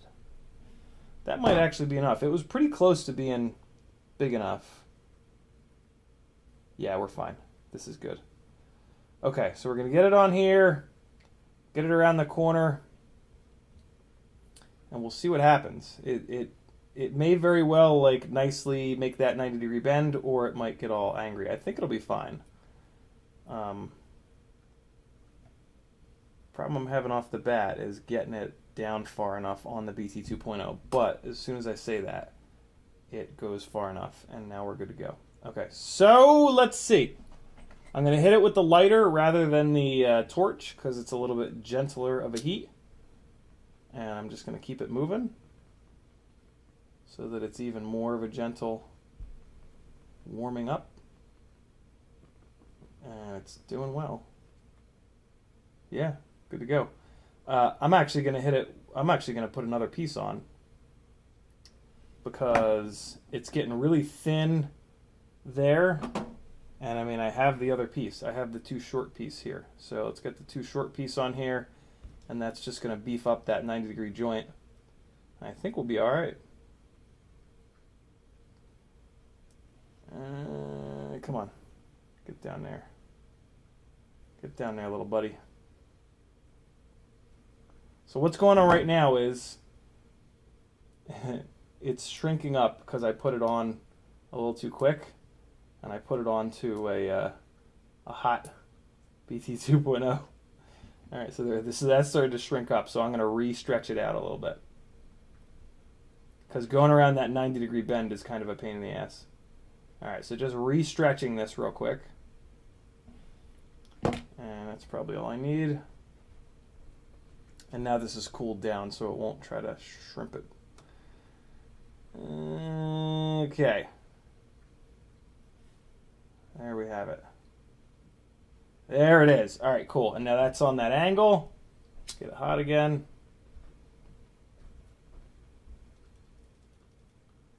Yeah, that's much better. Much better. Much better. Cool. So we got a little 90-degree BT 2.0 on there. See if that works or if it drives me insane. Might drive me insane. Batteries are charged. All I got to do is plug this into Betaflight, and we're going to do a diff and no, just a diff, not a dump. We're going to do a diff from the look at all this shit that we have to test on this rig, yo. Look at all this stuff. Different frame size, different propeller size. It's going to be an embarrassment of HDZero Tiny Whoop Riches soon enough. Oh, here's a triblade. I don't know why there's just one, but oh wait, here's some more. Ooh, we can try these. We'll try these T-motor triblades on there in a minute. Yeah. Okay, what the hell? How is this? How are you so stuck in there? Are you kidding me? Oh, that's like actually stuck.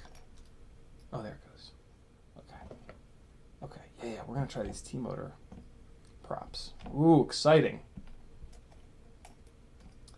You guys aren't gonna be able to see it, but yeah. Okay, let's get this into Betaflight, do a couple of quick things. Wait, no, let me put the, I'm just gonna dump the same tune, the same everything that's on here, that's on the other existing Mobula 6 ELRS rigs.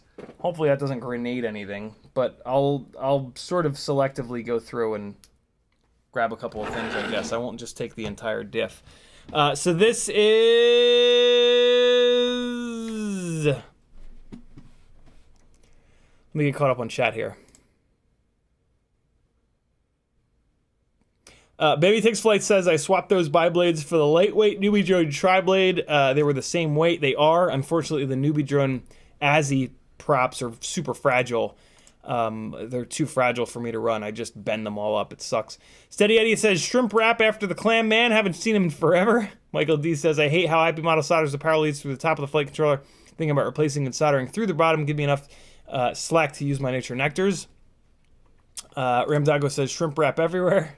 Ramdago says, still giggling, worth a quote. Steady Eddie, we need to get you a small heat gun. They're cheap on Amazon. I have a heat gun. It's just easier to use a lighter and or a little torch. Ethan W says, also the lighters and the torches are a little bit more focused of a heat. Ethan says, do other cameras fit in the cockroach frame canopy that you use for your tiny lifter? I was thinking about making one. I don't think so. Because the Goober canopy has a very specific way of mounting the camera, but at some point I'm gonna look into that because the BI Newbie Drone camera kind of sucks, but the tiny lifters are based around the Goober canopy, so it would have to be a camera.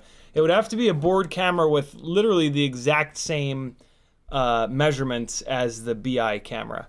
And from what I remember, the BI camera has a little bit of a funky size to the PDB. Ramdago says, I was going to ask the Gorilla Dick. Right9 says, baby question, how do you get your ROTG to work? I just plug it in. The OTG cable won't work on my Mac. Any tips? It only works in OBS. For me at least, and yeah, you plug it in and it either shows up or it doesn't. I don't have any troubleshooting device for you, unfortunately. It's not really meant for Mac, which could be the problem that you're having. I hope not, but here we are in Betaflight for the first time with this little donkey. Oh wait, no, this is the old rig. So we're gonna come in here. We're gonna go diff. And I'm gonna grab it. Oh.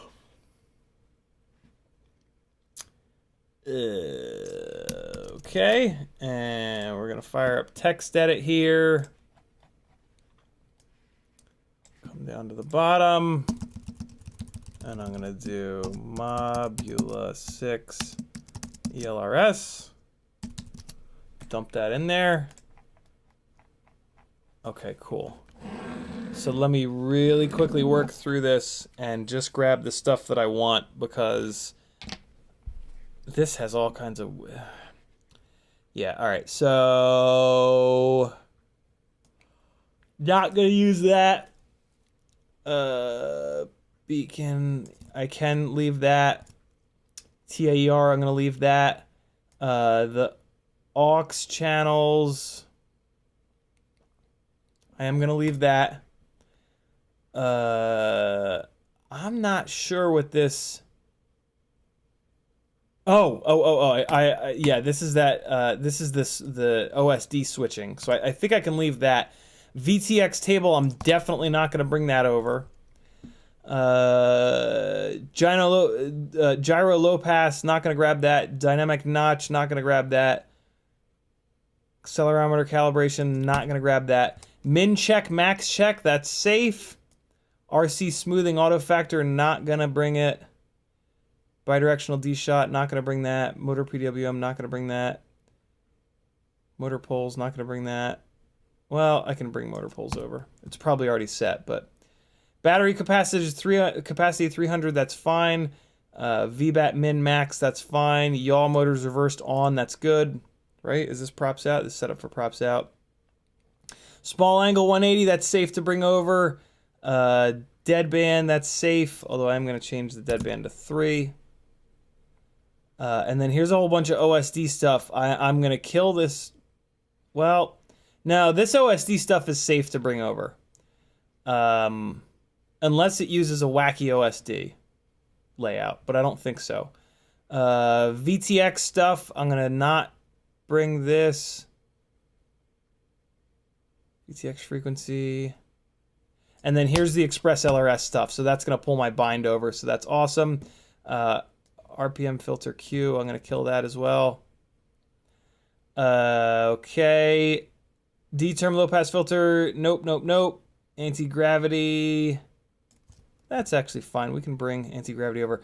Here's a bunch of crash recovery stuff. That's fine. I can pull that over.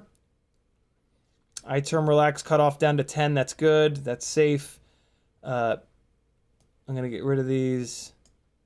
PID sum limits. I'm going to get rid of the tune. Well,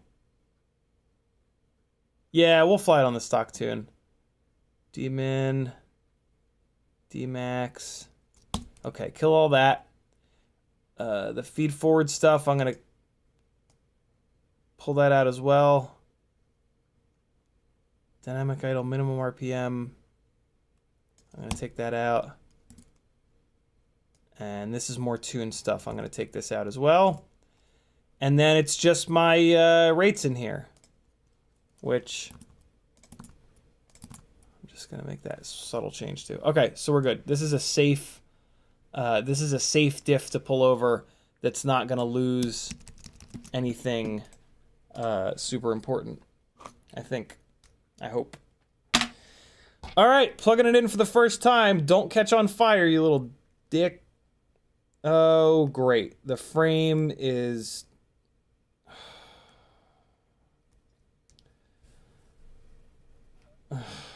Why? Why? I'm going to have to find another USB cable with a smaller head on it, I think. The supports for the... No, there we go. I just mashed it in there. She's mashing it! Alright, here we go. Is the accelerometer set properly? Nose down, nose up, right, left, yaw right. Why don't I have yaw? Bueller? Let's calibrate the accelerometer, I guess. Why is it not giving me yaw?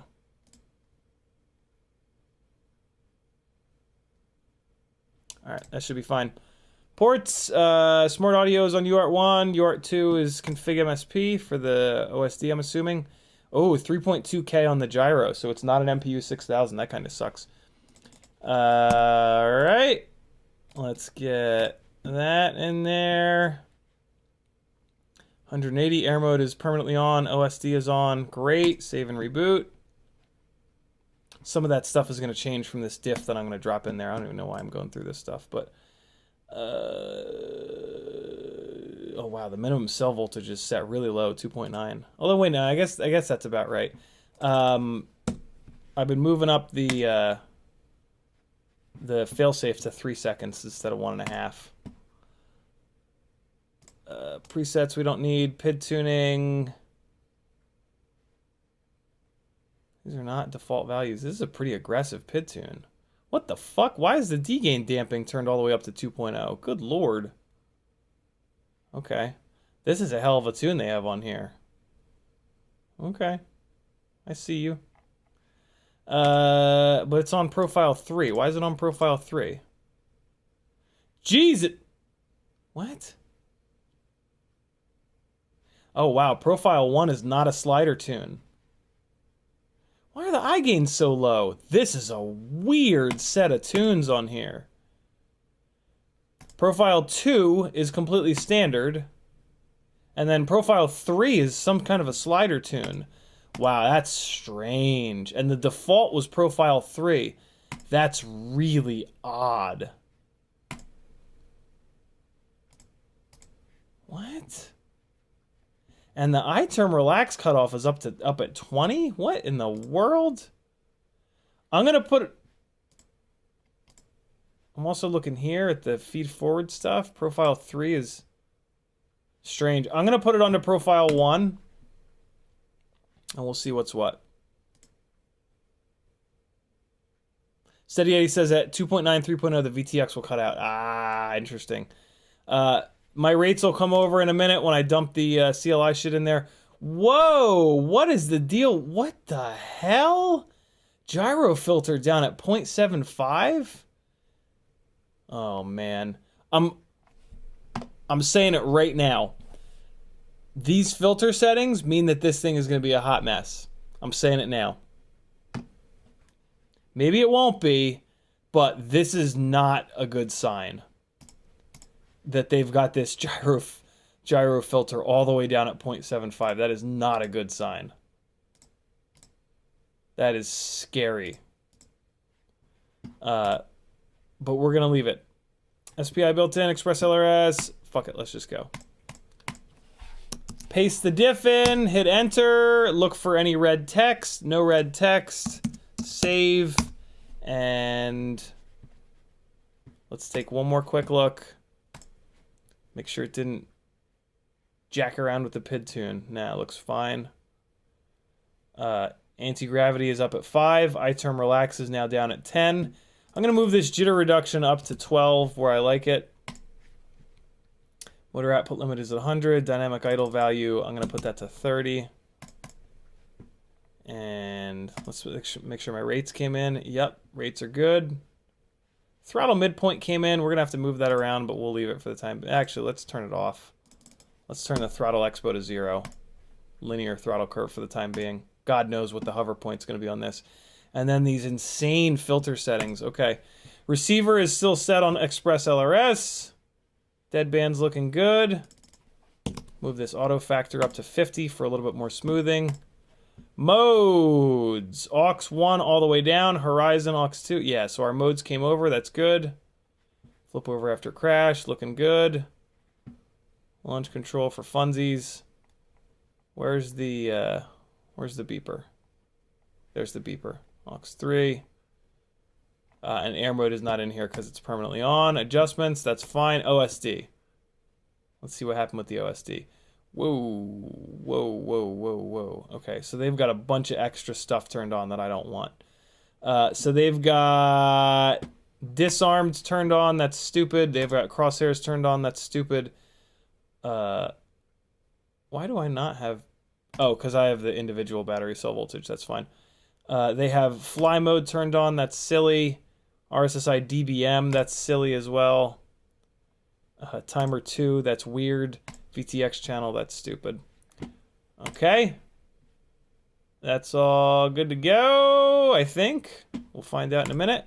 Video transmitter, on until first arm. That's all I'm going to change. Looks like it uses a somewhat standard VTX table. That's pretty cool. Oh, and this is where I can... I don't know how the channels sit, but we'll leave it alone. 200 now. Let's do 25. We're just flying around the house. All right. Let's give it a shot. Should be all right. Hey, does this have black box? Oh, farts.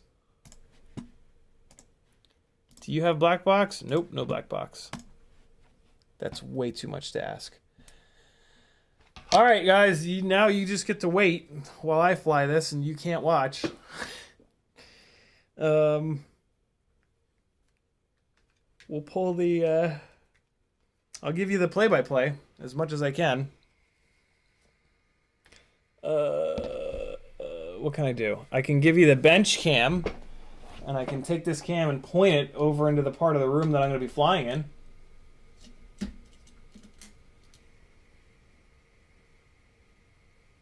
There you go. That's completely worthless. But I'll talk you through it. I'm going to take a WeBleedFPV BT 2.0 300 mAh battery. I'm going to slide it in here, and let's see what's what. With the Mob6 HDZero. And the 90-degree plug doesn't reach. Oh, please. Okay, well, it barely reaches. There's a battery hanging way out the front, though. So I think this should, with the stuff that I copied over from Express LRS, I think this should be bound. I think the binding phrase or whatever the hell it is should have come over. Let's take a look. Let's have a look-see. Express LRS module going in. Okay. Alright, so I powered on the module, but the goggles aren't powering on. What the hell's happening here? What? Why did that get unplugged? Hold up. There we go. Goggles are coming on. Will I have video? I have video! Look at that! Oh, it's 16 by 9. What the fuck? Why? Why would anyone ever do that? Oh, are you kidding me? Can I turn that off? Doesn't look like it. Oh, wow. So there's black bars on the top and bottom. That's just stupid. So the OSD is a little weird, too. Oh, look, the OSD is off, though, and now I can turn it on with my little adjustment thing. Let's see. Hover point's not that bad. I can already hear oscillations, though. So the stock tune is a mess. Hover point ain't bad, though. 40%. All right, let's boogie a little bit here. Oh, wow. Yeah, this tune is a mess. Oh, Christ. Hold on. I'm going to go get it. Wow, the goggles are a lot heavier. A lot heavier. Like, uncomfortably heavy. Like, they're trying to, like, pull themselves down. They're trying to, like, angle themselves down off the front of my face.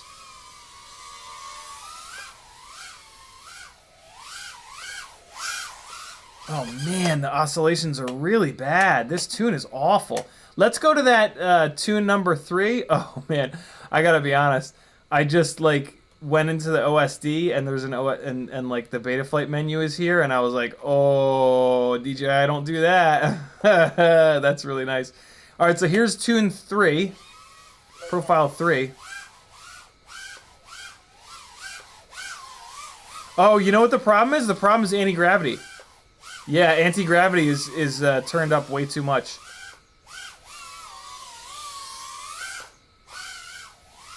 Man, this has no power though. I can definitely feel the extra weight. It flies a lot like the 75 millimeter builds that are this heavy. Oh farts! Oh, I smashed into the Super Nintendo. There's an interesting delay. Like when you arm it, there's like a half to a full second delay before the screen says armed. Wow, it's really heavy, and it has really shit thrust. So let's get these biblades off of here, and we will put triblades on. And that might help a little bit. I mean, it almost certainly will help.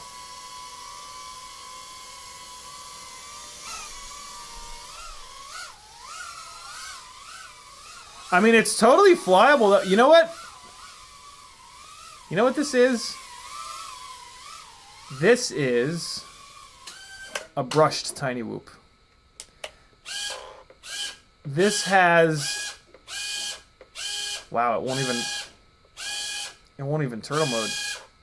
That's how you know a whoop doesn't have enough power, is when it doesn't have enough power to turtle mode. It flies a lot like... So the power to weight ratio is very similar to brushed tiny whoops, but it's heavier. It's heavier. Basically, it's heavier and has slightly more thrust than a brushed tiny whoop. Which ain't the end of the world. I mean, that's like not too terrible. DJI does do that now. We're gonna pull this battery, we're gonna swap the propellers, and we'll put it back up in the air. Because yeah, on these, it's like, for me, this is bordering on unflyable. For the way that I want to fly tiny whoops. I have pretty high standards for tiny whoops, but you should too, because there are builds that fly incredible now. There's no reason to like give tiny whoops a pass anymore. They can fly amazing. And I'm gonna unplug 15 things from my head now. All right, so let's get these biblades off of here, and we're gonna put the T-motor tri-blades on, and that should make this situation an awful lot better. I don't want these props to come off. Come on. Get off of there. Well, all right. Let me use the... I'll use the chip lifter. Our dog thinks you're whooping on our house. Nice. Okay, so... HDZero. That's the first I've flown HDZero. It's really good. I think maybe I've seen so many reviews of it by now that I kind of knew what to expect, and it was exactly sort of what I expected. It didn't I didn't think about the latency. You know what? I've talked about this before. One of the biggest compliments is, all right. So, for example, as a photographer, I realized this.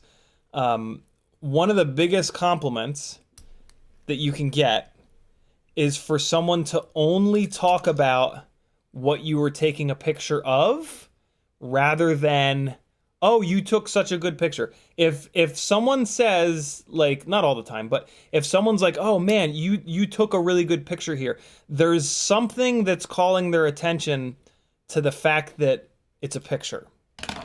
What you really want is for them to talk about the thing that you took the picture of.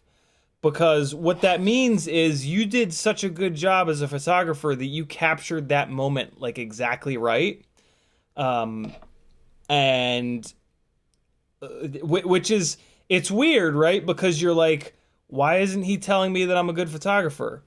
But they actually are, right? Like it's, and so one of the highest compliments is when the thing that you made, you're so good at doing the thing that you did that people don't even notice it.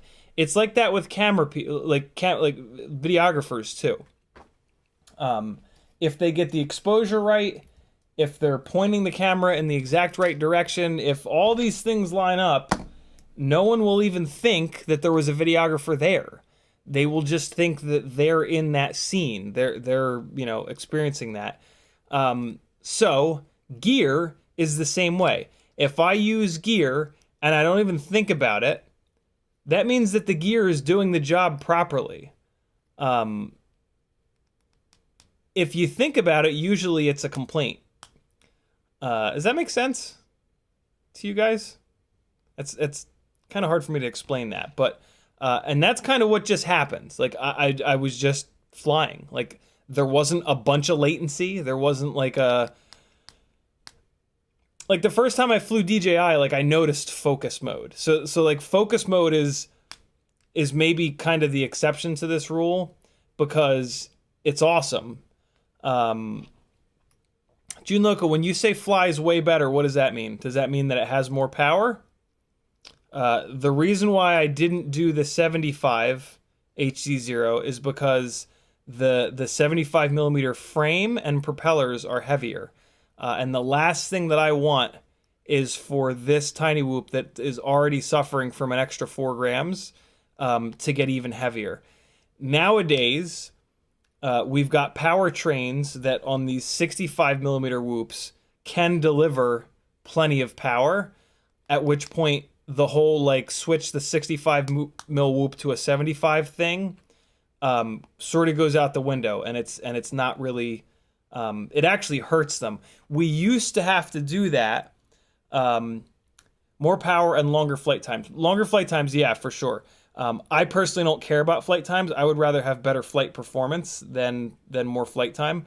But if those are your two criteria for flying better, then you're dead on the money there. For me, though, it's not. For me, flight dynamics are what, when I say flies better, I'm talking about flight dynamics, not runtime, not raw horsepower. The raw power does factor in with flight dynamics for sure, but it's not everything. So yeah, there's that. All right, these props are not wanting to sit all the way down, but I'm just gonna ignore it for the time being because I'm not gonna slam this thing hard upstairs. Prototype T-motor triblades. Let's see how they are. Fresh battery going on. And this is a tinywhoop.com battery that has only been cycled once or twice. So it's also a little bit of a fresher battery. So we're doing everything we possibly can here. I just lost my fill light. Fill the light just died. Telemetry recovered. Okay. And I am going to take it upstairs on this battery because I want to see how 25 milliwatts does up there. I'll just run it upstairs real quick, though. I'm not going to spend much time up there because you guys won't even be able to line of sight see it when it's upstairs. Here we go. Okay, the tune is pissed. It's anti-gravity. The anti-gravity is really having an issue. Let me, I think I can fix that in the, I'm going to go back to the first tune, and I'm going to see if I can find anti-gravity. There it is, anti-gravity gain. Wow, it's not that high. It's only at 5. But apparently it's much more sensitive. I'm going to bring it down to the stock value of 3.5. Apparently it's much more sensitive in Betaflight 4.3. This has to have Betaflight 4.3. Stable. Oh, wow, the tune is really pissed. All right, so PID profile 1 is no good. Going up to 3. Let's see. Wow, no, it's still a problem. Anti-gravity is still making this thing freak out. I have never seen anti-gravity being this overactive before. That's really weird. Oh, what the hell? It didn't save. What? Oh, I moved the, I changed it on the one, but not on the other. Okay. I'm going to move it all the way down to 3.0 for the anti-gravity gain. Save and exit. Much better. Wow, it's still too much, though. What the hell is that about? Going upstairs real quick. So it's on 25 milliwatts, starting to get... Oh, God. Okay. That's hard to fly with. Now it's better. Okay. Top of the stairs was really rough. It's on 25 milliwatts. I'm all the way upstairs, and it's getting really bad up there. Jesus. I guess you guys will see that in the DVR. Much more power with these triblades, of course. Still, I mean, like, still nowhere near the amount of power that it would need. But it is approaching being flyable with these triblades. Jesus. Let me move it to, let me put it all the way upstairs in the kids area, and I'm going to switch it to 200 milliwatts. Oh, wow. This breakup is, oh, boy. That breakup is really hard to fly through. Jesus Christ. Trying to get it, there's a huge delay now in the OSD. Trying to get it into the VTX so I can, oh, my God. Oh, my God. I should not have landed it up there. That was stupid. Hold on. I gotta get out of here and try to fly it back downstairs. This is a hot mess. Oh, God. Exit, exit, exit. Get me out of here. Oh, full rainbow. Full rainbow. We're back. Okay, hold on. All right, landing it in the living room. Going back into the OSD. Why do I smell burning? There we go. Now VTX. Okay, awesome. Going from 25 up to 200. Save and exit. That's better. Oh, well, not that much better. Jeez, I mean, definitely better, but not that much better. Here comes Maggie, my favorite person in the whole wide world. It feels heavy. This feels heavy for sure. They can't see the camera. Yep. Okay. Yeah, it's hard to explain, but yeah. Okay. Thank you. Now I'm coming down on the screen. It flies much more like a old school tiny whoop, where it's not really three-dimensional. Like you're flying forward, backwards, left, and right. You're gonna see in the DVR in a minute. Like there's just, yeah, you just can't fly it three-dimensionally, really. Which is, again, that's old school brush tiny whoops, right? Tune ain't bad, though. Interesting. I said I wasn't going to spend much time up there, and I put the whole battery in up there. Whew, okay, and there's low battery. Why do I smell burning? Is it just because there's 10 pounds more electronics on my face? All right, so triblades are definitely way better, but still a pretty shocking lack of power. Do I have to stop the DVR? I hope not. I haven't been. All right, let's pull this. I'm gonna go to the quad blades, and then we're going to take a look at the DVR.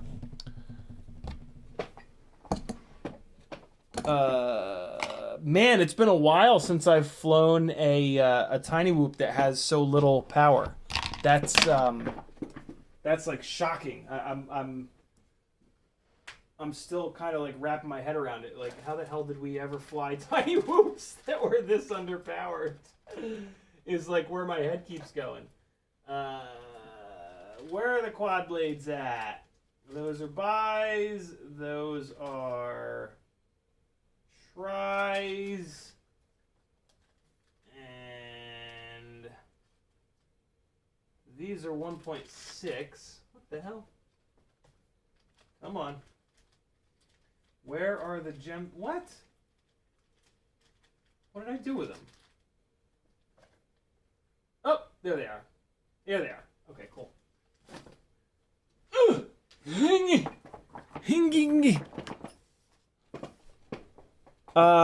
Bad for life with a really good question. What does it feel like when anti-gravity is set too high?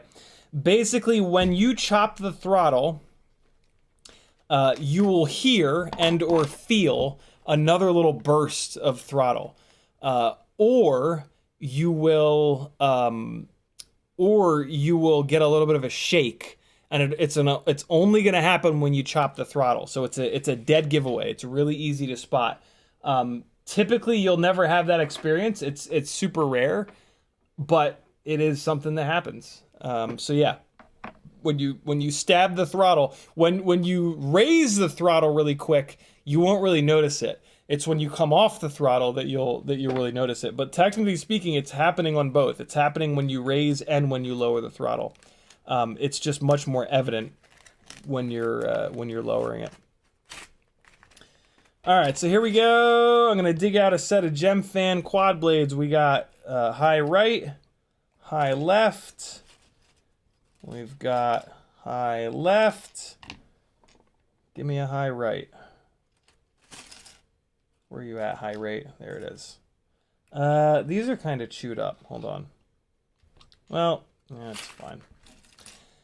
The tune is a little overactive, which is interesting. Usually the tunes are too backed off. I'm really confused as to why anti-gravity is acting the way it is. I guess maybe that could have to do with the really low eye gains, possibly. I don't know. I can't believe I have anti-gravity turned all the way down to 3, and it's still doing it. That's or maybe it's just that the tune is like absolutely on the edge. The tune does seem pretty aggressive. I'm guessing that they really pushed the shit out of the tune because it's so heavy, and they're trying to. It's so heavy, and the motors are so underpowered that they maybe like needed to push the tune so much. I'm not a fan of that, if I'm totally honest. I would rather have a backed off tune with a power train that actually has enough grunt. But, you know, we're gonna get there. Oh man, these props do not want to come off. What the hell? Oh shit. Okay, hopefully I didn't bend that shaft. Let's see. Nah, looks like it's all right. Jesus. Okay. Should let T-Motor know that their props are a little sticky on the motor shafts. Oh, maybe it was just that one. Nope, it's all of them. Okay. Well, I might break one of these motor shafts. Fair warning. Let's see. Come on, don't blow up. Don't bend or break, motor shafts, please. Oh, there we go. There we go. Awesome. That one wasn't as bad as the first one. Let's try this one.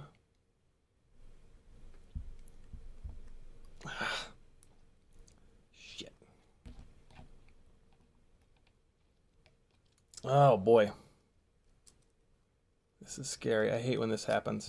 Let me try to twist them off a little bit. To at least get it to like release a little tiny bit.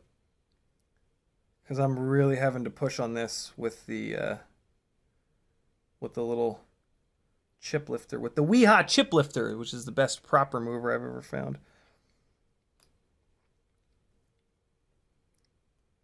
Oh man. Ah, there we go. There we go. I got it a little bit. Maybe that was just barely enough. Come on, please. Ah, jeez. Well, I'm just going to have to grunt it off. I mean, there's just no other way. Ah. Jesus. Okay. Thankfully, I don't really care about these motors, but there it goes. Oh, jeez. Okay. Getting all sweaty. What's up, Tommy Noose? What's up, June Loco? June Loco says, install the red.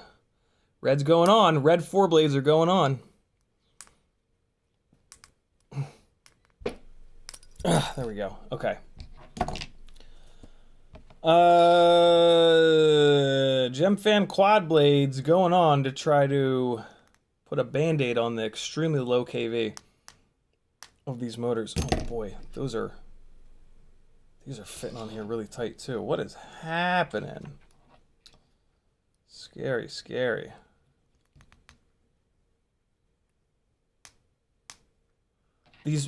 So the problem with these quad blades, in addition to like an efficiency issue, right? The more blades, the less efficiency. The main problem for me with these quad blades is that they're heavier. They're significantly heavier. So the PID tune is going to get worse, but that might actually help. It might actually fly better with these quad blades because the PID tune was a bit rowdy. Here we go. Last battery of the night on the Mobula 6 HDZero. And then I'm going to pull this memory card and we'll take a look at the DVR. And then we'll shut this thing down. Wow, it's late. 8:45 already. Holy crap. Or no, 34. Okay, plugging the VRX back in, powering up the Fat Sharks. One more time, you guys get to watch Line of Sight, and then we'll watch some DVR after that. Oh, the Red Rockets. Yeah, June Logo, they're going on next week for sure. Here we go! Tune is way worse.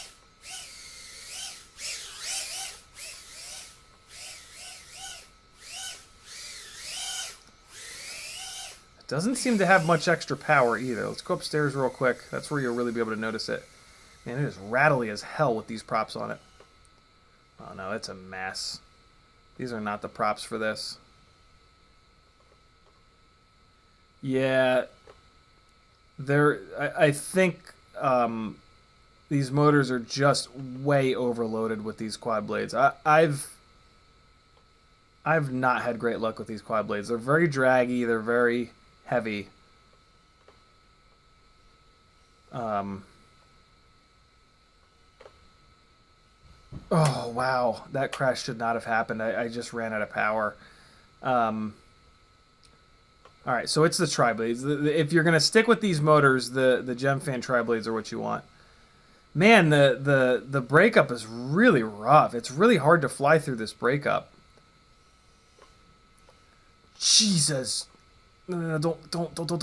Oh, balls. Don't break. Good.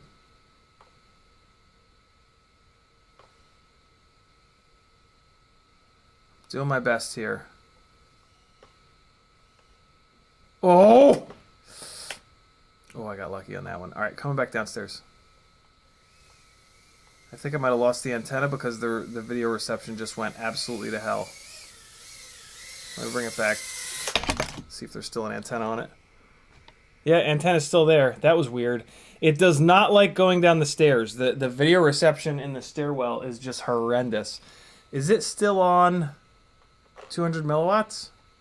Let's see. ETX. Nope, it bounced back down to 25. Okay, so that would explain it. All right, let me fly it around the room a little bit here. Yeah, these are definitely not the props for it, though.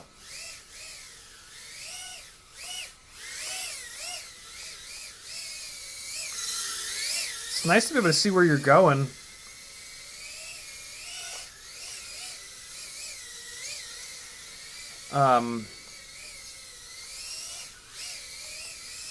Man, it's just...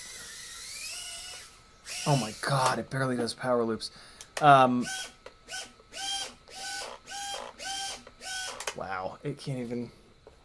The fact that it can't turtle mode over is really annoying. Interesting. Very interesting.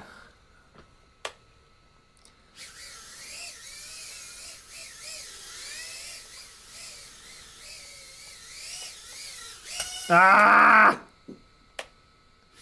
I'm very spoiled by the big power tiny whoops. And this is my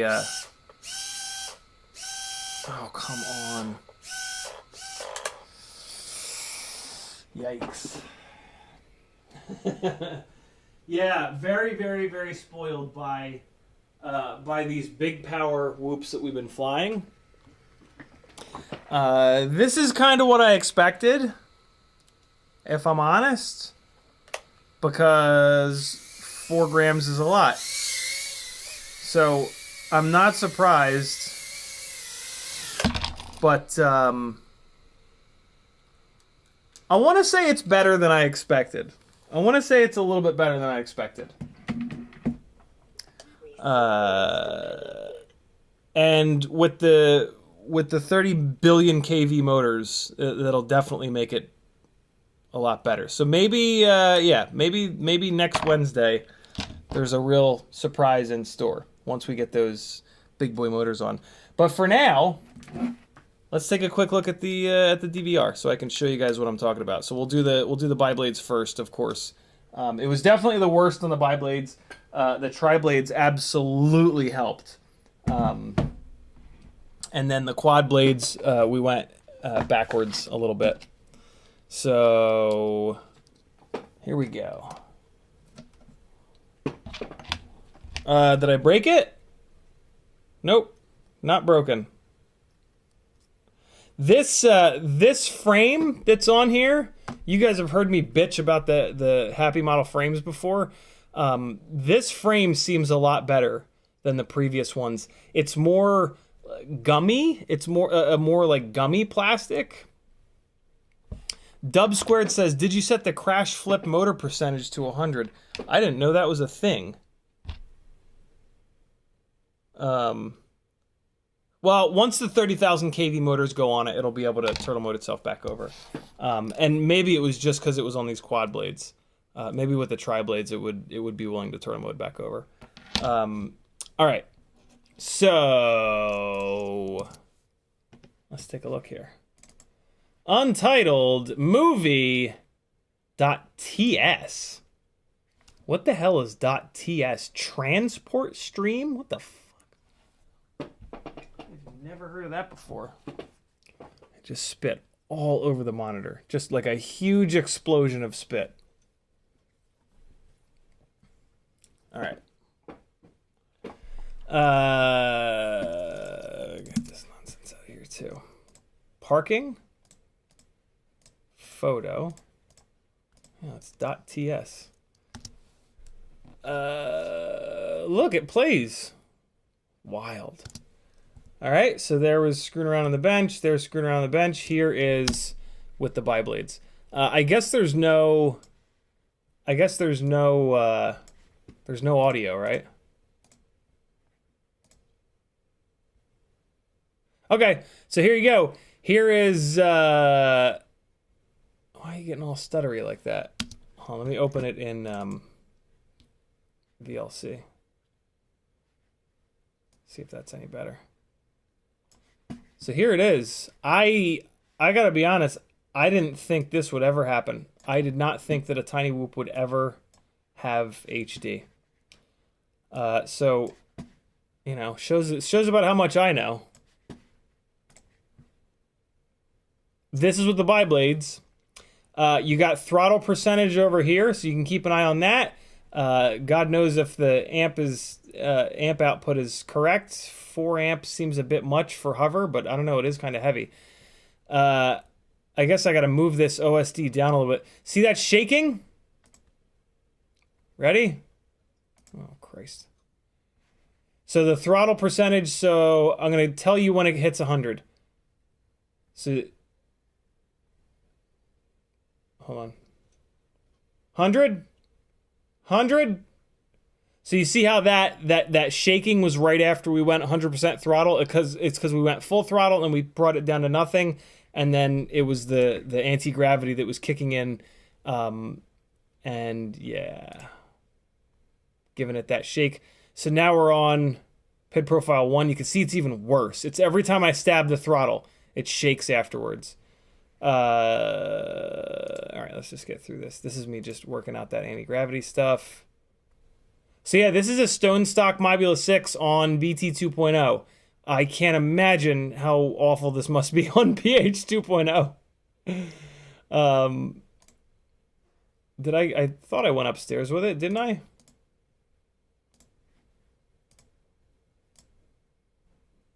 Please go upstairs. Maybe? I guess not. Oh, the rainbow. Taste the rainbow, friends. All right, so here it is on the triblades. This is the best that I flew it on. And these are the T-Motor prototype triblades. I'll try it on the Gemfan triblades as well before I change the motors. And cool. So we're just getting the anti-gravity dialed in here. Dropping it down. So here you go. So watch it going up the stairs. Right? So everything's cool. Everything's cool. Anger, anger, anger, anger, anger. Super anger right at the top of the stairs. This is on 25 milliwatts. It's fine out here, which is pretty awesome. I love that it's fine here, but watch how bad it gets up here. Yikes. This, for whatever reason, this breakup is much harder for me to deal with than analog breakup. Kind of interesting. I thought I remembered people saying that this breakup was just as bad as the analog breakup. So that's a great, this is a great moment. Ready? So that's the normal throttle blip that I give it to like fire myself up there. And look, I barely cleared the railing there. So you can see like it just doesn't have, like I'm just hammering it to try to get it up there. See how I almost hit that railing? Like it just feels heavy. It just feels really heavy, right? And there's just, oh God. Brutal. Yeah, here's me trying to, look at the delay on the OSD. I feel like there was more of a delay in the... Yeah, see, I couldn't even get it into VTX. Where's my mouse pointer? Get this off the screen. Jesus. All right, so here we got it up on... Now it's up on 200 milliwatts. So you see, it's still kind of a mess up there, even at 200. It's probably not outputting 200. It's probably outputting like 50. But all that being said, the analog whoops are a mess up there too. Although I keep those on 25. I should turn the analog whoops output power up a little bit and see how it does up there. Because it might just be multipath. No, it's not multipathing because HDZero crushes when it comes to multipathing because it's got 4 antennas and all the digital goodness. So yeah, this is the best that the stock setup will fly once it's been switched over to BT 2.0. Maybe there'll be a little bit more thrust on the Gemfan props. But yeah, the main thing you want to pay attention to is when I try to throw it up to that third floor, the second floor there, it just like barely makes it up there. I could certainly sit at full throttle for longer. But you know, I'm trying to fly this exactly as I would the analog ones to give you the best sort of one-to-one comparison. Wasn't as bad coming down the stairs that time. When I came down the stairs with the quad blades, it was real bad for some reason. All right, so here it is with the quad blades. And you should notice kind of right away. Well, we're already upstairs. That's fine. Yeah, like I'm really I'm just hammering on full throttle so much longer. Like I'm already starting to adjust here. And and just like noticing that I have to just sit it at full throttle like any other tiny whoop, right? Again, like this flies very similar to most of the bind and flies, just heavier. See, and there it is. So there's me trying to do something somewhat three-dimensional, and it falls out of the sky like a sack of hammers because of how heavy it is, and then I don't have enough throttle at the ground to recover the damn thing. This throttle readout, remember that this is like delayed. Like, I'm gonna go full throttle immediately. See, it's showing like 2480. Like, no, I went full throttle like sharply. Yeah. So I mean, to be expected, right? Low KV motors, 4 extra grams. Even the triblades can't magically make up the difference. But I mean, hopefully you guys agree with me that this is flyable. It's just not flyable in the same way. Here's me playing pinball for a minute. It's not flyable in that three-dimensional way that these mega KV analog whoops now are, and that's kind of like what I'm into at this point. Like, see, so there, like, it's just I'm just missing everything because I'm used to bigger power. Look at how bad this is. I don't know why it's like the antenna's still plugged in. I don't know why all of a sudden it got so bad coming down the stairs there. I mean, it happened after a big crash, but weird, right? ELRS is hanging in there. Oh, wait. Where's the ELRS? Wait, maybe I did lose the... I assumed that this was... No, that is the video antenna. Okay, yeah. No, I didn't lose the video antenna. Where's the ELRS antenna? Oh, there it is. Yeah, it's just a little piece of wire on the bottom. What do you guys think? Could you see a big difference? If you couldn't, I don't know what to say. Better than I thought. We got to get the powertrain figured out, though. It needs help. Maybe the 30,000 kV motors are all it needs. I doubt it. I still think it's going to be rough to fly. We're also going to try it on the bigger frame. We're going to try it on the Meteor 65 Pro frame with the 1.4 inch props. And I'm looking forward to that. So yeah, we'll try it with a bunch of different powertrain configurations, but great success tonight getting it up in the air. Thank you to all the beautiful people in chat that helped me out. I'm exhausted and starving. I'm going to go get some food. I love you guys. An HD whoop. I'll be damned.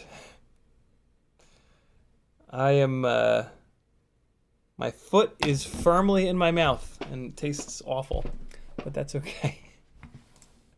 Because I would rather live in a world with my foot in my mouth being wrong about this than a world where there wasn't an HD whoop. Hold on. Let me get caught up on chat. I almost forgot. Northern Tier says, I own one, also was not that impressed. Had trouble maintaining 200 milliwatts also. Dub Squared said, oh no, we got that. Go to CLI and set that. I don't recall the exact parameter name. Riot9 says, reminder, you do great quad audio. Tommy, I forgot to do that. Tommy News says, what's up, man? Brandon McBean says, pitch oscillations. Try messing with pitch tracking. You can lower anti-gravity to under 2. On my Mobula 6, I think it's under 1.5. Wow, that's wild. Brandon also says, it looked low frequency, so increase pitch tracking and see if that helps with the bobble at full throttle. Makes it worse, lower it. We'll play around with that next week. Maybe, realistically, I'll probably just swap the motors because tuning it on these motors is just... it's not going to stay on these motors, so what does it matter? Ramdago says, maybe the Meteor can do it HDZero, and we're all caught up. Thanks for hanging, friends. Love you. Hey, tell your friends to come on over and subscribe. Send them one of your favorite CiottiFPV videos. Let's blow this fucker up. Love you guys. CiottiFPV.com. Click all the buttons or die! Or I die. How do I do stream things? OBS? Where are things? Here's I'm gonna send you out with that second battery with some music on it. We'll see what it's like with donkeys.